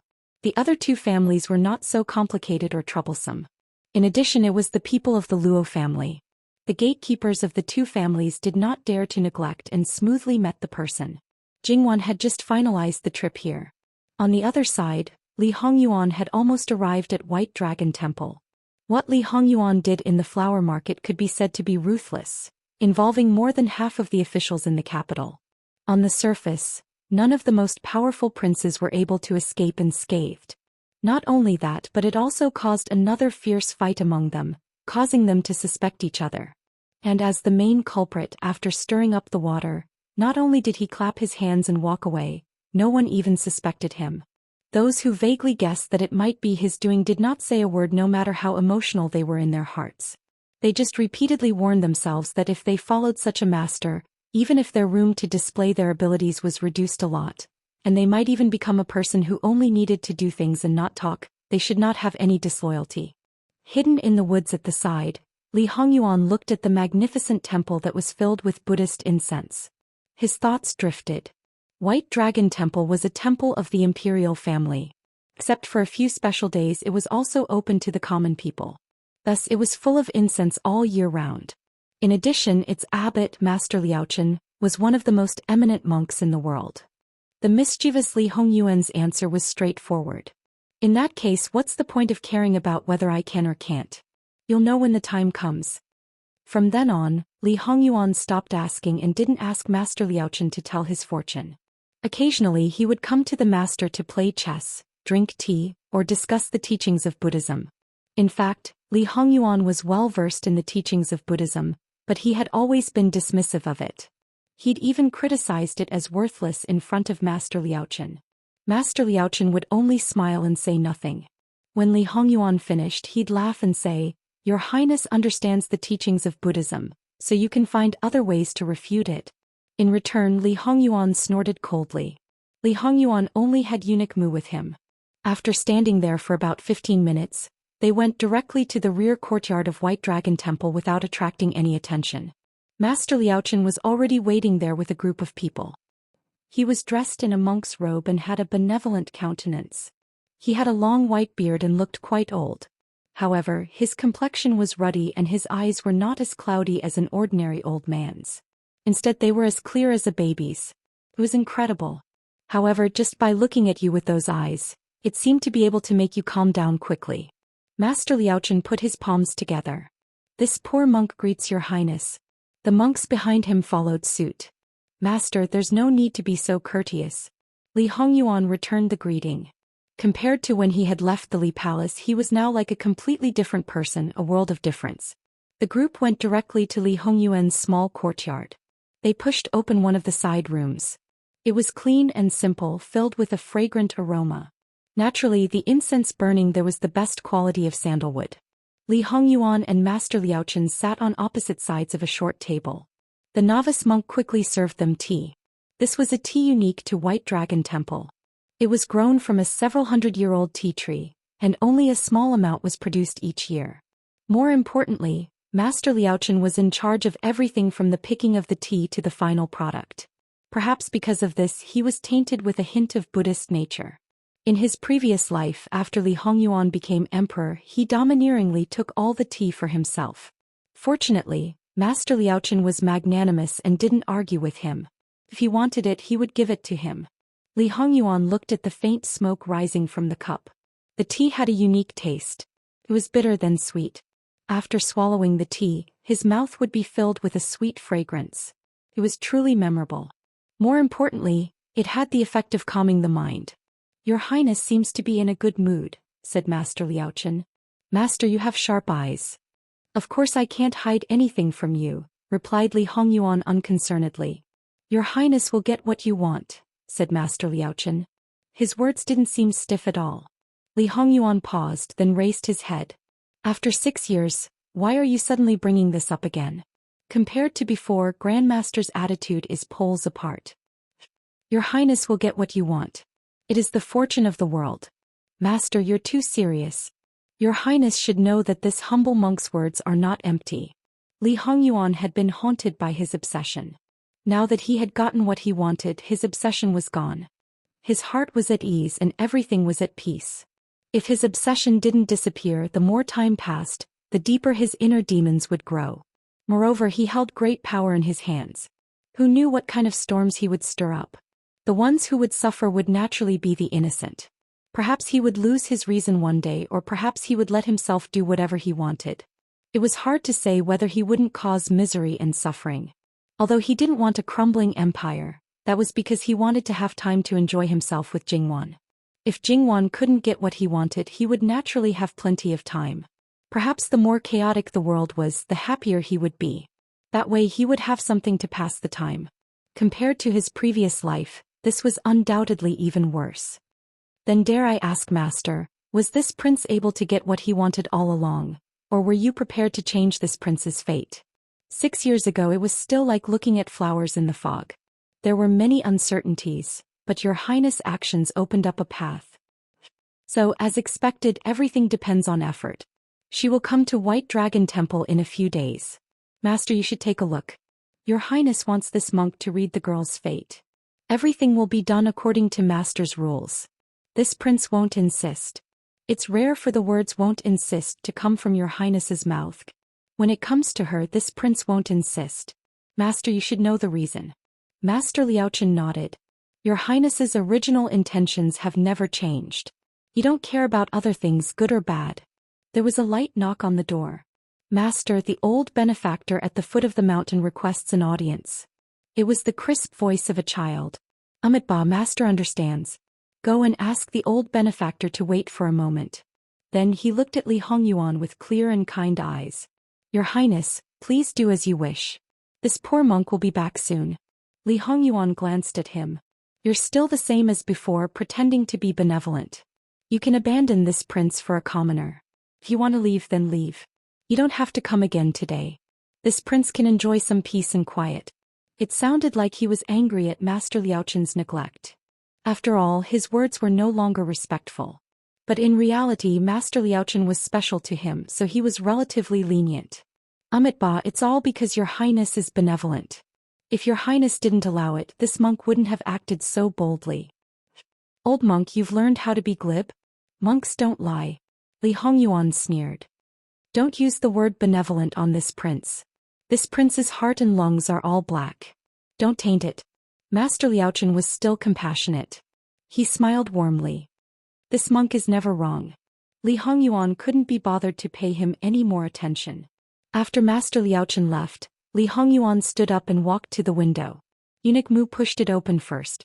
Because White Dragon Temple was an imperial temple, there were naturally places where ordinary people couldn't enter. This small courtyard was more unique. It was secluded, quiet, and not too far away. Under normal circumstances, it wouldn't attract much attention. Li Hongyuan liked this room because he could see the entire peach forest behind the mountain when he opened the window. The view was unusually wide and the peach blossoms were truly beautiful. Master, Miss Luo and the others will come to White Dragon Temple tomorrow. Eunuch Mu did his job as a lackey. The competition among eunuchs was fierce. There were only so many masters and few of them were doing well. There were countless people with cheap lives. No matter who stood out a little, there would always be a large group of eunuchs keeping an eye on you. They weren't there to prevent you from making mistakes, but to expect you to make mistakes. Just like in other places, there were endless schemes and tricks. One careless mistake and you could be pulled down. Last night, because he didn't guess the real purpose of his master's visit to White Dragon Temple in time, he was almost demoted. Therefore Eunuch Mu was doubly alert. He had to let his master know that he was irreplaceable. Even if his master had a bad temper and following him was like hanging one's head on one's waist sometimes, it was better than being trampled into the mud by others. Moreover, there were two sides to everything. When his master was in a bad mood, he should think more about his good. Li Hongyuan wasn't surprised. Based on Wan Wan's infatuation, It was already too late for her to wait until tomorrow. Who's coming? Eunuch Mu named the people invited by Jingwan one by one, and then the people of the Luo family who would accompany them. Li Hongyuan's expression was indifferent. No matter how many people came, they could not stop his plan from being carried out. He had been hiding in the dark all this time. Naturally, he was not satisfied. Even if he could not have intimate behavior openly, at least he had to let Wanwan know him first. When they met as strangers in the bridal chamber, he would waste 1 or 2 years of beautiful time. How stupid would he be to do that? Go and get a jar of 6-year-old peach blossom wine. Yes. Therefore, the rules and precepts of Buddhism were really nothing for Li Hongyuan. Whether he broke or kept the precepts, it was all up to him. Everyone thought that Li Hongyuan enjoyed life and couldn't bear the slightest hardship. However, after he ascended the throne in his previous life, he lost too much because of the fight for the throne. At first, he didn't have any available talents, so he went to war himself. For a period of time, because of the defeat on the battlefield as the emperor, he lived in the open. Li Hongyuan didn't make a sound. The hardship in the temple was nothing to him. Of course, Li Hongyuan wouldn't go too far. It didn't matter if he drank a little wine and ate a little meat. He wouldn't break the precepts of lust, unless Wanwan took the initiative to make him break it. However, according to his understanding of Wanwan, even if they were in love and even got married, she wouldn't agree to mess around here. Just thinking about that scene made him particularly want to have a try. Maybe because of the taboo, Wanwan would have an unexpected reaction. Li Hongyuan's eyes became somewhat gloomy. He even licked his lips. That appearance was particularly tempting and frightening. Mu Gonggong dug out a jar of wine from under the tree under the eyes of the monks in the courtyard. The 4 monks were all like wooden pillars, not even lifting their eyelids. When Li Hongyuan was 16 years old, he went to Bai Long Temple to get countless peach blossoms to brew wine and directly buried it in the courtyard. He said that this would make the wine more mellow and delicious. After that, once a year, more than half of the courtyard's underground space was filled with wine. However, no one said anything because it was permitted by the abbot. According to Master Liaochen, Jin Qinhuang's status was noble. There was no need to care about such a small matter. It seemed to show that he was also a layman who would bow his head to the powerful. But when he said this, if his expression wasn't as compassionate as usual, perhaps it would have been a bit believable. Those who knew about it all believed that if it was anyone else, even if it was the emperor, Master Liaochen would have refused. Unfortunately, except for Li Hongyuan, this living king of hell who deviated from the orthodoxy, there was probably no one who would do such a thing. So some people hoped that he couldn't bear the hardship of breaking the precepts and would be beaten by the upright and plain-spoken monks. Naturally, they were disappointed. Just as he said, if they wanted to find fault with him, they first had to know what he had done. More than one person secretly used tricks to make the eunuchs who went to Bai Long Temple to deliver the oral message to hurry up and arrange everything before Li Hongyuan arrived. As a result, there were a lot of monks inside and outside the courtyard, but they were all decorations for some people in the imperial palace to see or to play the role of guards. Eunuch Mu patted the clay to clean the edges of the wine jar and the outside. He took out the wine cup from the secret compartment in the wing room and washed it, ready to pour wine for Li Hongyuan. Li Hongyuan waved his hand, reached out to pick up the wine jar and directly raised his head to drink. Part of the wine slid down the sides, down the neck into the collar and disappeared. Gradually, the color of the clothes darkened. It was obvious that the clothes were soaked and stuck to the skin. Even if he wore more than one layer, the lines of his chest and the rolling of his throat could be seen clearly. Eunuch Mu secretly regretted. Fortunately, there were no women here. After finishing the wine jar, Li Hongyuan casually threw it through the window into the courtyard with a bang. Li Hongyuan was still sitting steadily. There was no redness on his face, as if he wasn't drunk at all. He even said, "Moonin, have the kitchen cook 2 vegetarian dishes and quickly send them back to the imperial palace for noble Consort Su. As long as I'm in Bai Long Temple, I can't rest." Noble Consort Su said that she missed the vegetarian dishes in Bai Long Temple, so his master sent them back to her? Such filial piety. But his master called her Noble Consort Su, not mother. Stop. Yes. Li Hongyuan walked to the side of the hard Kong bed and sat down. He slowly closed his eyes and his body went limp. He propped himself up with one hand and laid down flat. His breathing soon became light and long, as if he had already fallen asleep. Eunuch Mu was lucky to taste the peach blossom wine once. It didn't taste strong and even had the fragrance of peach blossoms, which was more in line with women's preferences. But it was very strong. He drank the whole jar directly without any buffer. Eunuch Mu stepped forward and looked at his wet clothes. He hesitated for a moment and covered him with the thin quilt, but he didn't dare to change his clothes. There was once a similar situation. Before his hand reached out to his master's collar, he was kicked away. That kick almost killed him. Thinking about it now, he still felt the pain. Since then he didn't dare to act rashly. Fortunately, his master didn't punish him for his poor service after he woke up. "Wan," he murmured. It seemed that he was really drunk. Hearing this, Eunuch Mu quietly retreated and gently cleaned up the spilled wine and the broken wine jars outside. It was really a sin to let those monks clean up and smell the wine. Master had harmed enough people. It was better to let go of these monks who had lived in peace. Master Liaochen finished his work and returned. He stood by the window in the corridor and looked at the sleeping Li Hongyuan. He put his palms together and said, "Amit Bal." Chapter 70. Li Hongyuan didn't sleep for too long. He woke up in less than 2 hours, but his body was wet and smelled of alcohol. He didn't feel very good. He quickly took off his clothes. Eunuch Mu, who was very considerate, asked someone to bring in the bathtub at the right time. The temperature of the bathtub was neither too hot nor too cold. It was just right. After cleaning up, it was already an hour later. Naturally, it was already past lunchtime. However, even if the monks in the monastery were strict with themselves and did not eat past lunchtime, who was Li Hongyuan? If anyone was hungry, he would also be hungry. Not to mention missing lunchtime, even if it was in the middle of the night, they would still think of ways to feed him until he was full. Considering that he was sober and couldn't eat greasy food, they didn't need to waste time to prepare food for him outside. They could directly use the kitchen in the temple. Seeing that they were almost done, Eunuch Mu asked the kitchen to start a fire to cook. When he sat down, the hot vegetarian dishes that looked and smelled good were just on the table. Li Hongyuan had a small bowl of clear soup next to his hand, but it emitted a faint fragrance. "What is it?" "It's the hangover soup specially made for Prince according to the abbot's recipe," said the gray-robed monk who delivered the food. "Should I say that he's worthy of being called Master Liaochen? He even knows about this kind of thing," said Li Hongyuan sarcastically. The monk didn't refute. After setting the food, he bowed and left. Li Hongyuan naturally ate a lot of vegetarian dishes in White Dragon Temple. In fact, compared to meat dishes, he preferred light dishes. Now these dishes were just to his taste.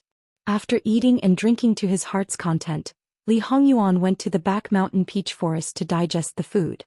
Eunuch Mu stood far away from the peach forest. At this time he was naturally an idiot who didn't know what to do. However, these exceptionally beautiful peach blossoms would probably be destroyed after Miss Luo left.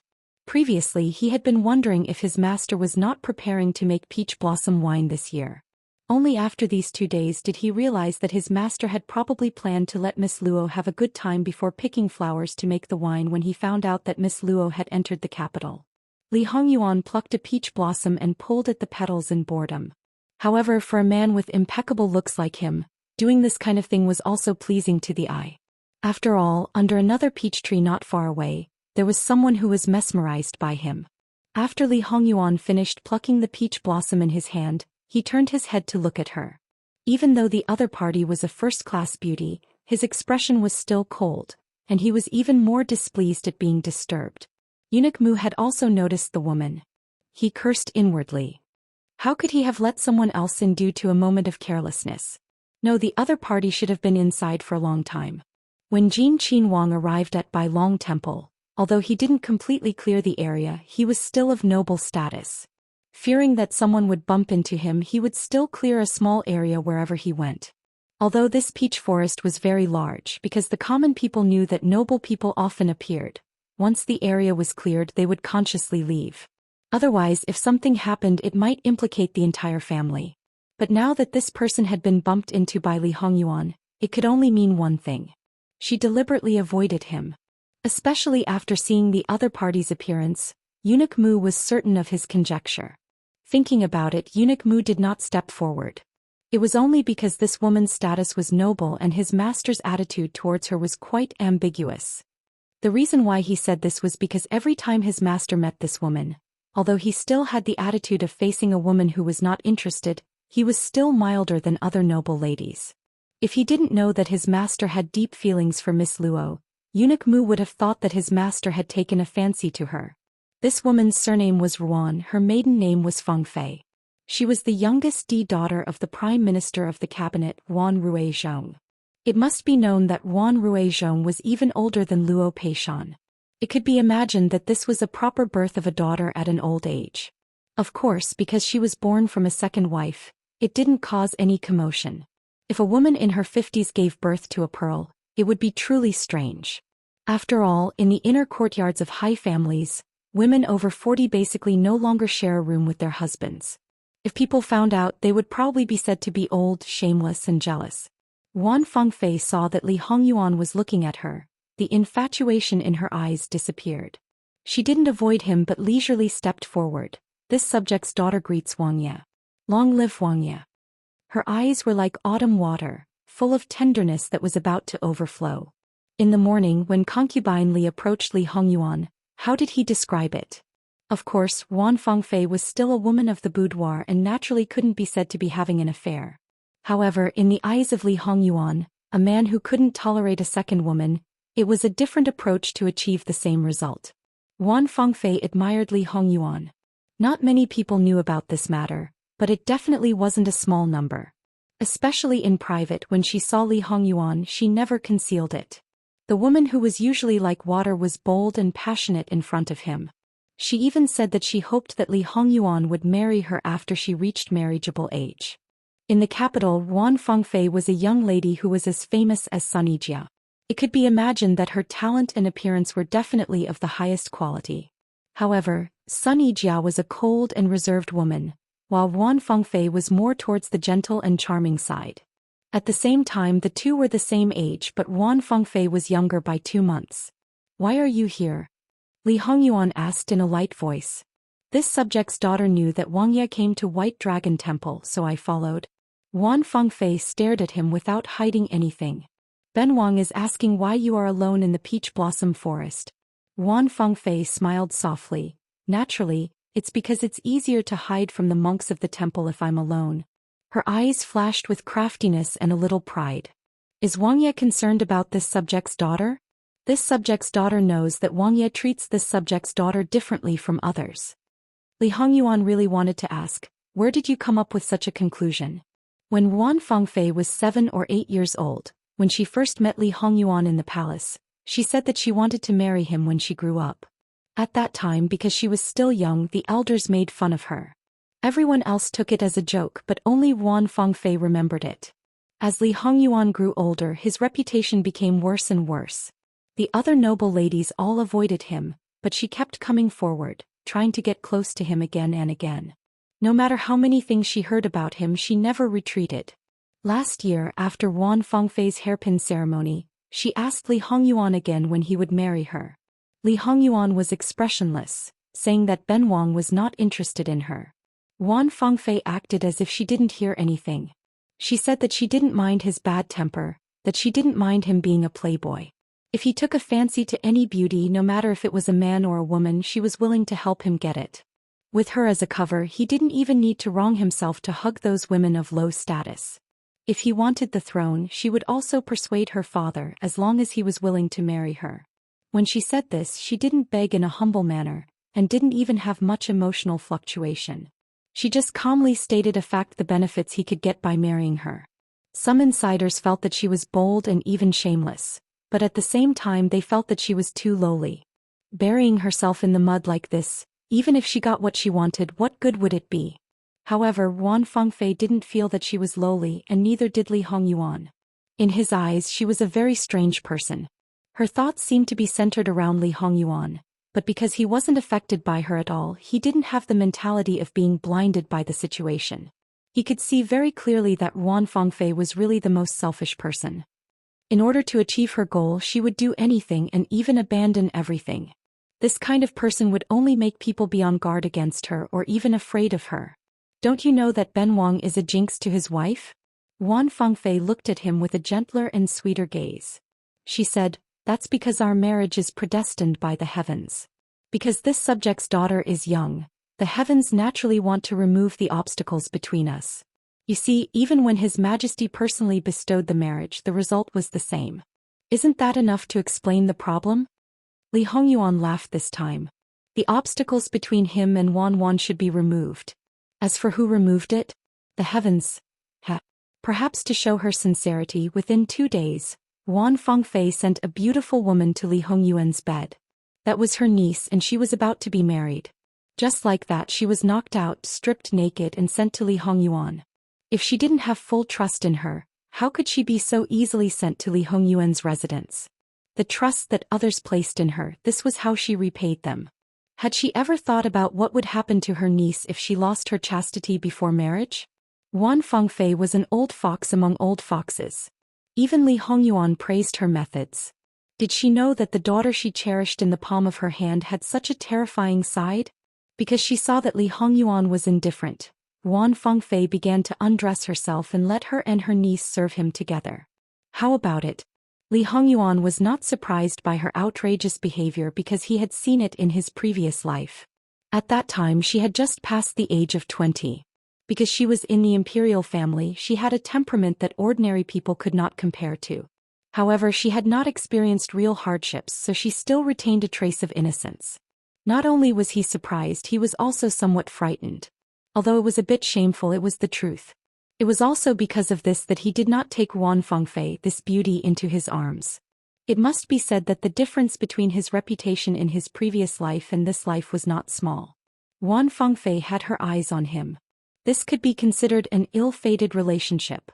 With a sentence of "this prince likes reserved, dignified and well-behaved women," Wan Fengfei might be as magnanimous as before in front of him, but her actions did not overstep the boundary. It showed that she was the most arrogant, most decent, most dignified and most perfect noble lady. However, there was not the slightest bit of inconsistency on her body. Li Hongyuan swept his eyes over this woman who felt good about herself from head to toe. This could be considered a great honor for her. The clothes on her body were not delicate, the hair accessories were not ostentatious, and the makeup on her face was just right. Everything about her was close to the word dignified. However, the clothes that clearly did not belong to her age, she firmly controlled them. Even the most picky noblewoman in the capital would not be able to find the slightest flaw on her. Seeing his sizing up gaze, Wan Fengfei generously spread out her arms and twirled in front of him. Does it look good? Under the fluttering peach blossom petals, it was indeed exceptionally beautiful. However, Li Hongyuan, who was used to seeing beauties, was like a blind man at this moment, not seeing anything. If it wasn't for the fact that she still had some value, Li Hongyuan's patience with her would have already run out. It was actually very easy to ruin her.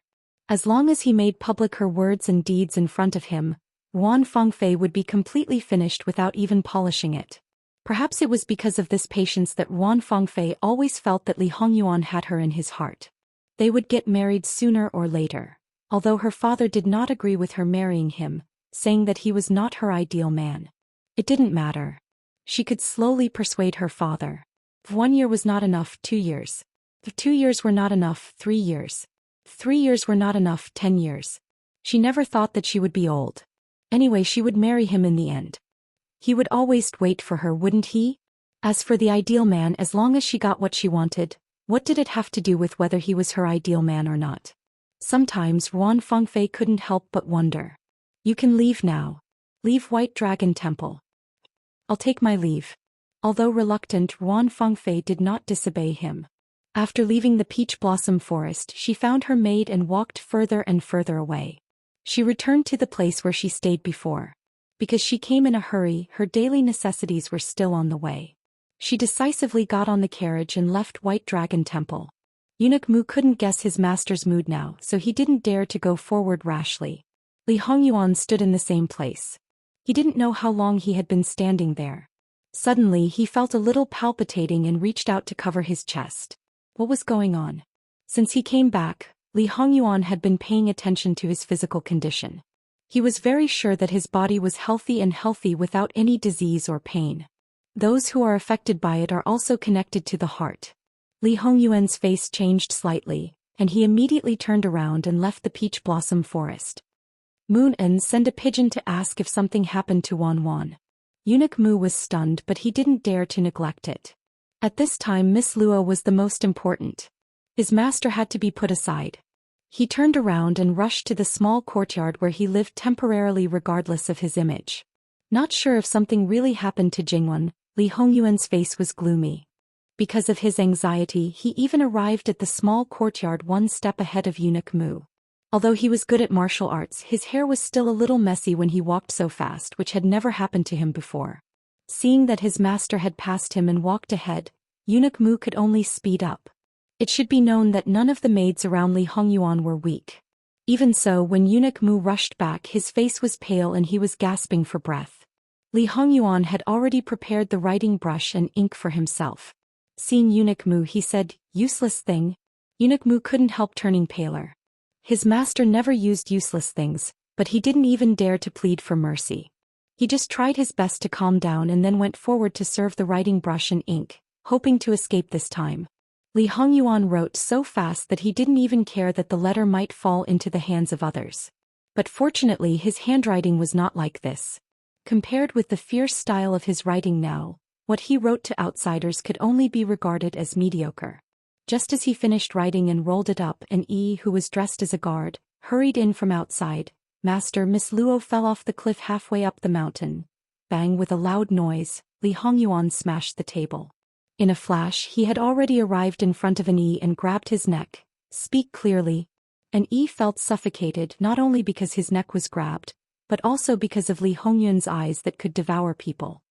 Master," Li Hongyuan threw him away. "Let's go."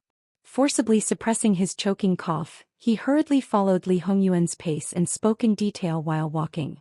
"I don't know why, but Miss Luo, who originally planned to come to White Dragon Temple tomorrow, came to White Dragon Temple today. Elder Ruan's youngest legitimate daughter was riding a carriage down the mountain. Halfway up the mountain, a wild beast suddenly rushed out of the forest beside the road, startling the horse and causing it to lose control for a moment. Miss Luo and the others just happened to go up the mountain. The two sides collided and the horses on that side were also startled. It happened to be the section near the cliff and several carriages fell off the cliff together. An paused. Wu Anho's heir and his wife were also traveling with Miss Luo. Li Hongyuan's footsteps paused. "Who are you talking about? Fu Yunting?" An couldn't help but take a step back. His master's expression was as if he wanted to eat Wu Anho's heir alive. His master's attitude towards Wu Anho's heir had always been bad, but no one knew the reason. Now it seemed that it was related to the future princess? Otherwise, why would his reaction be so big? Perhaps he was stung by Fu Yunting's appearance, but Li Hongyuan actually calmed down a bit. He rubbed between his eyebrows, making his chaotic thoughts a bit clearer. Secretly assist the monks in the temple in saving people. Investigate why Wan came early and didn't send a message to Ben Wang, as well as whether the startling of the horse was an accident or man-made. Also carry out the arrangements right now. In order to formally meet with Jingwen, Li Hongyuan painstakingly prepared a scheme of injuring himself to gain the enemy's confidence. He also put on a big play for those people in the capital to muddy the waters even more. "Master, forgive this subordinate for speaking bluntly, but isn't it not too good to do this now? What if Miss Luo is seriously injured? Everything would be in vain. You'd better all beg for her to be unscathed." Li Hongyuan's starry eyes grew darker, brewing a madness that could swallow everything. And originally wanted to say, "What if Miss Luo dies?" He was only glad that he changed his mind when the words reached his mouth. Otherwise he was afraid that his blood would splatter on the spot. Still not scramming. A true scheme of injuring oneself to gain the enemy's confidence wasn't a self-directed act. It was carefully arranged so that others would act according to your wishes. Although White Dragon Temple was a temple and even had Great Master Liaochen overseeing it, as long as the word imperial was involved, there was no way it was clean. As long as it wasn't too excessive, such as killing or obscenity, Great Master Liaochen would turn a blind eye to it. In less than a quarter of an hour, an assassination was carried out in broad daylight. The layout was fast and the actions were swift. It was clear that White Dragon Temple also had people working for Li Hongyuan. In order to achieve the best results, Li Hongyuan didn't have too many people around him. However, because it was necessary to make the other party's people stay, every one of them was a ruthless character. Once the fight started, Li Hongyuan used all his strength. In addition, Jingwan's life or death was unknown. Suppressing his anxiety turned into a bloodthirsty desire. He pursued speed, accuracy, and ruthlessness. Not only was he ruthless to the enemy, he was also ruthless to himself. As long as it wasn't a fatal injury, he could even exchange injury for injury. The masked assassins of the fake monk then realized that there was a mistake. This Jin Qinhuang wasn't just an empty shell, he was clearly that wolf, owl, and lion. Retreat. Unfortunately, it was already too late. They had already been led to a place arranged in advance. Because of the terrain, it wasn't easy to retreat. Even if they retreated, they would certainly be caught. Rather than being caught, it was better to commit suicide than to be caught. Since there was no way to retreat, they could only fight to the end. Killing Jin Qinhuang was the only way to survive. As they fought and retreated, Li Hongyuan's clothes were almost soaked in blood. Some of it was his own, some of it was the enemy's. From the looks of it, he was becoming more and more exhausted, but his posture was nimble from beginning to end, without the slightest bit of weakness or surrender. The assassins trembled with fear. Their master still had such a terrifying opponent in the dark.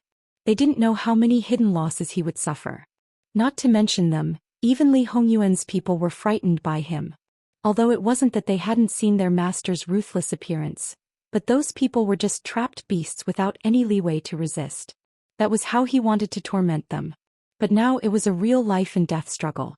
However, it didn't seem like their master was facing this kind of thing for the first time. Having good martial arts was one thing, fighting to the death was another.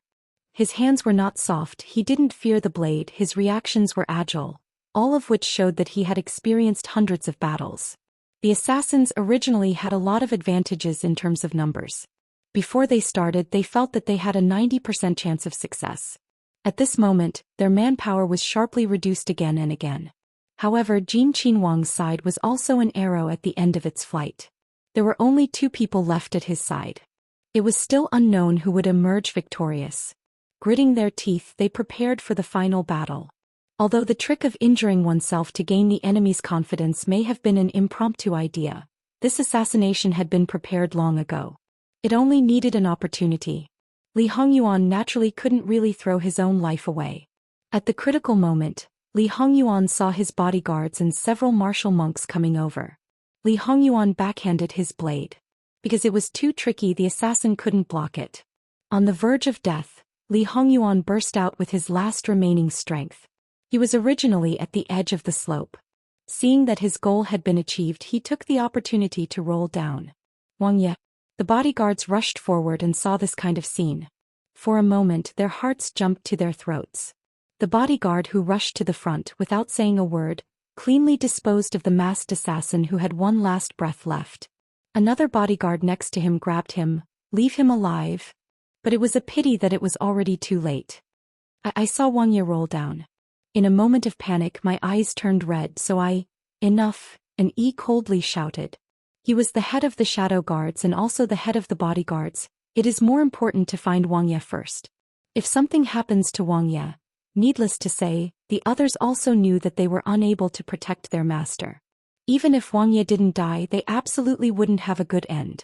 However, if Wang Ye was still alive, they might still have a chance to live.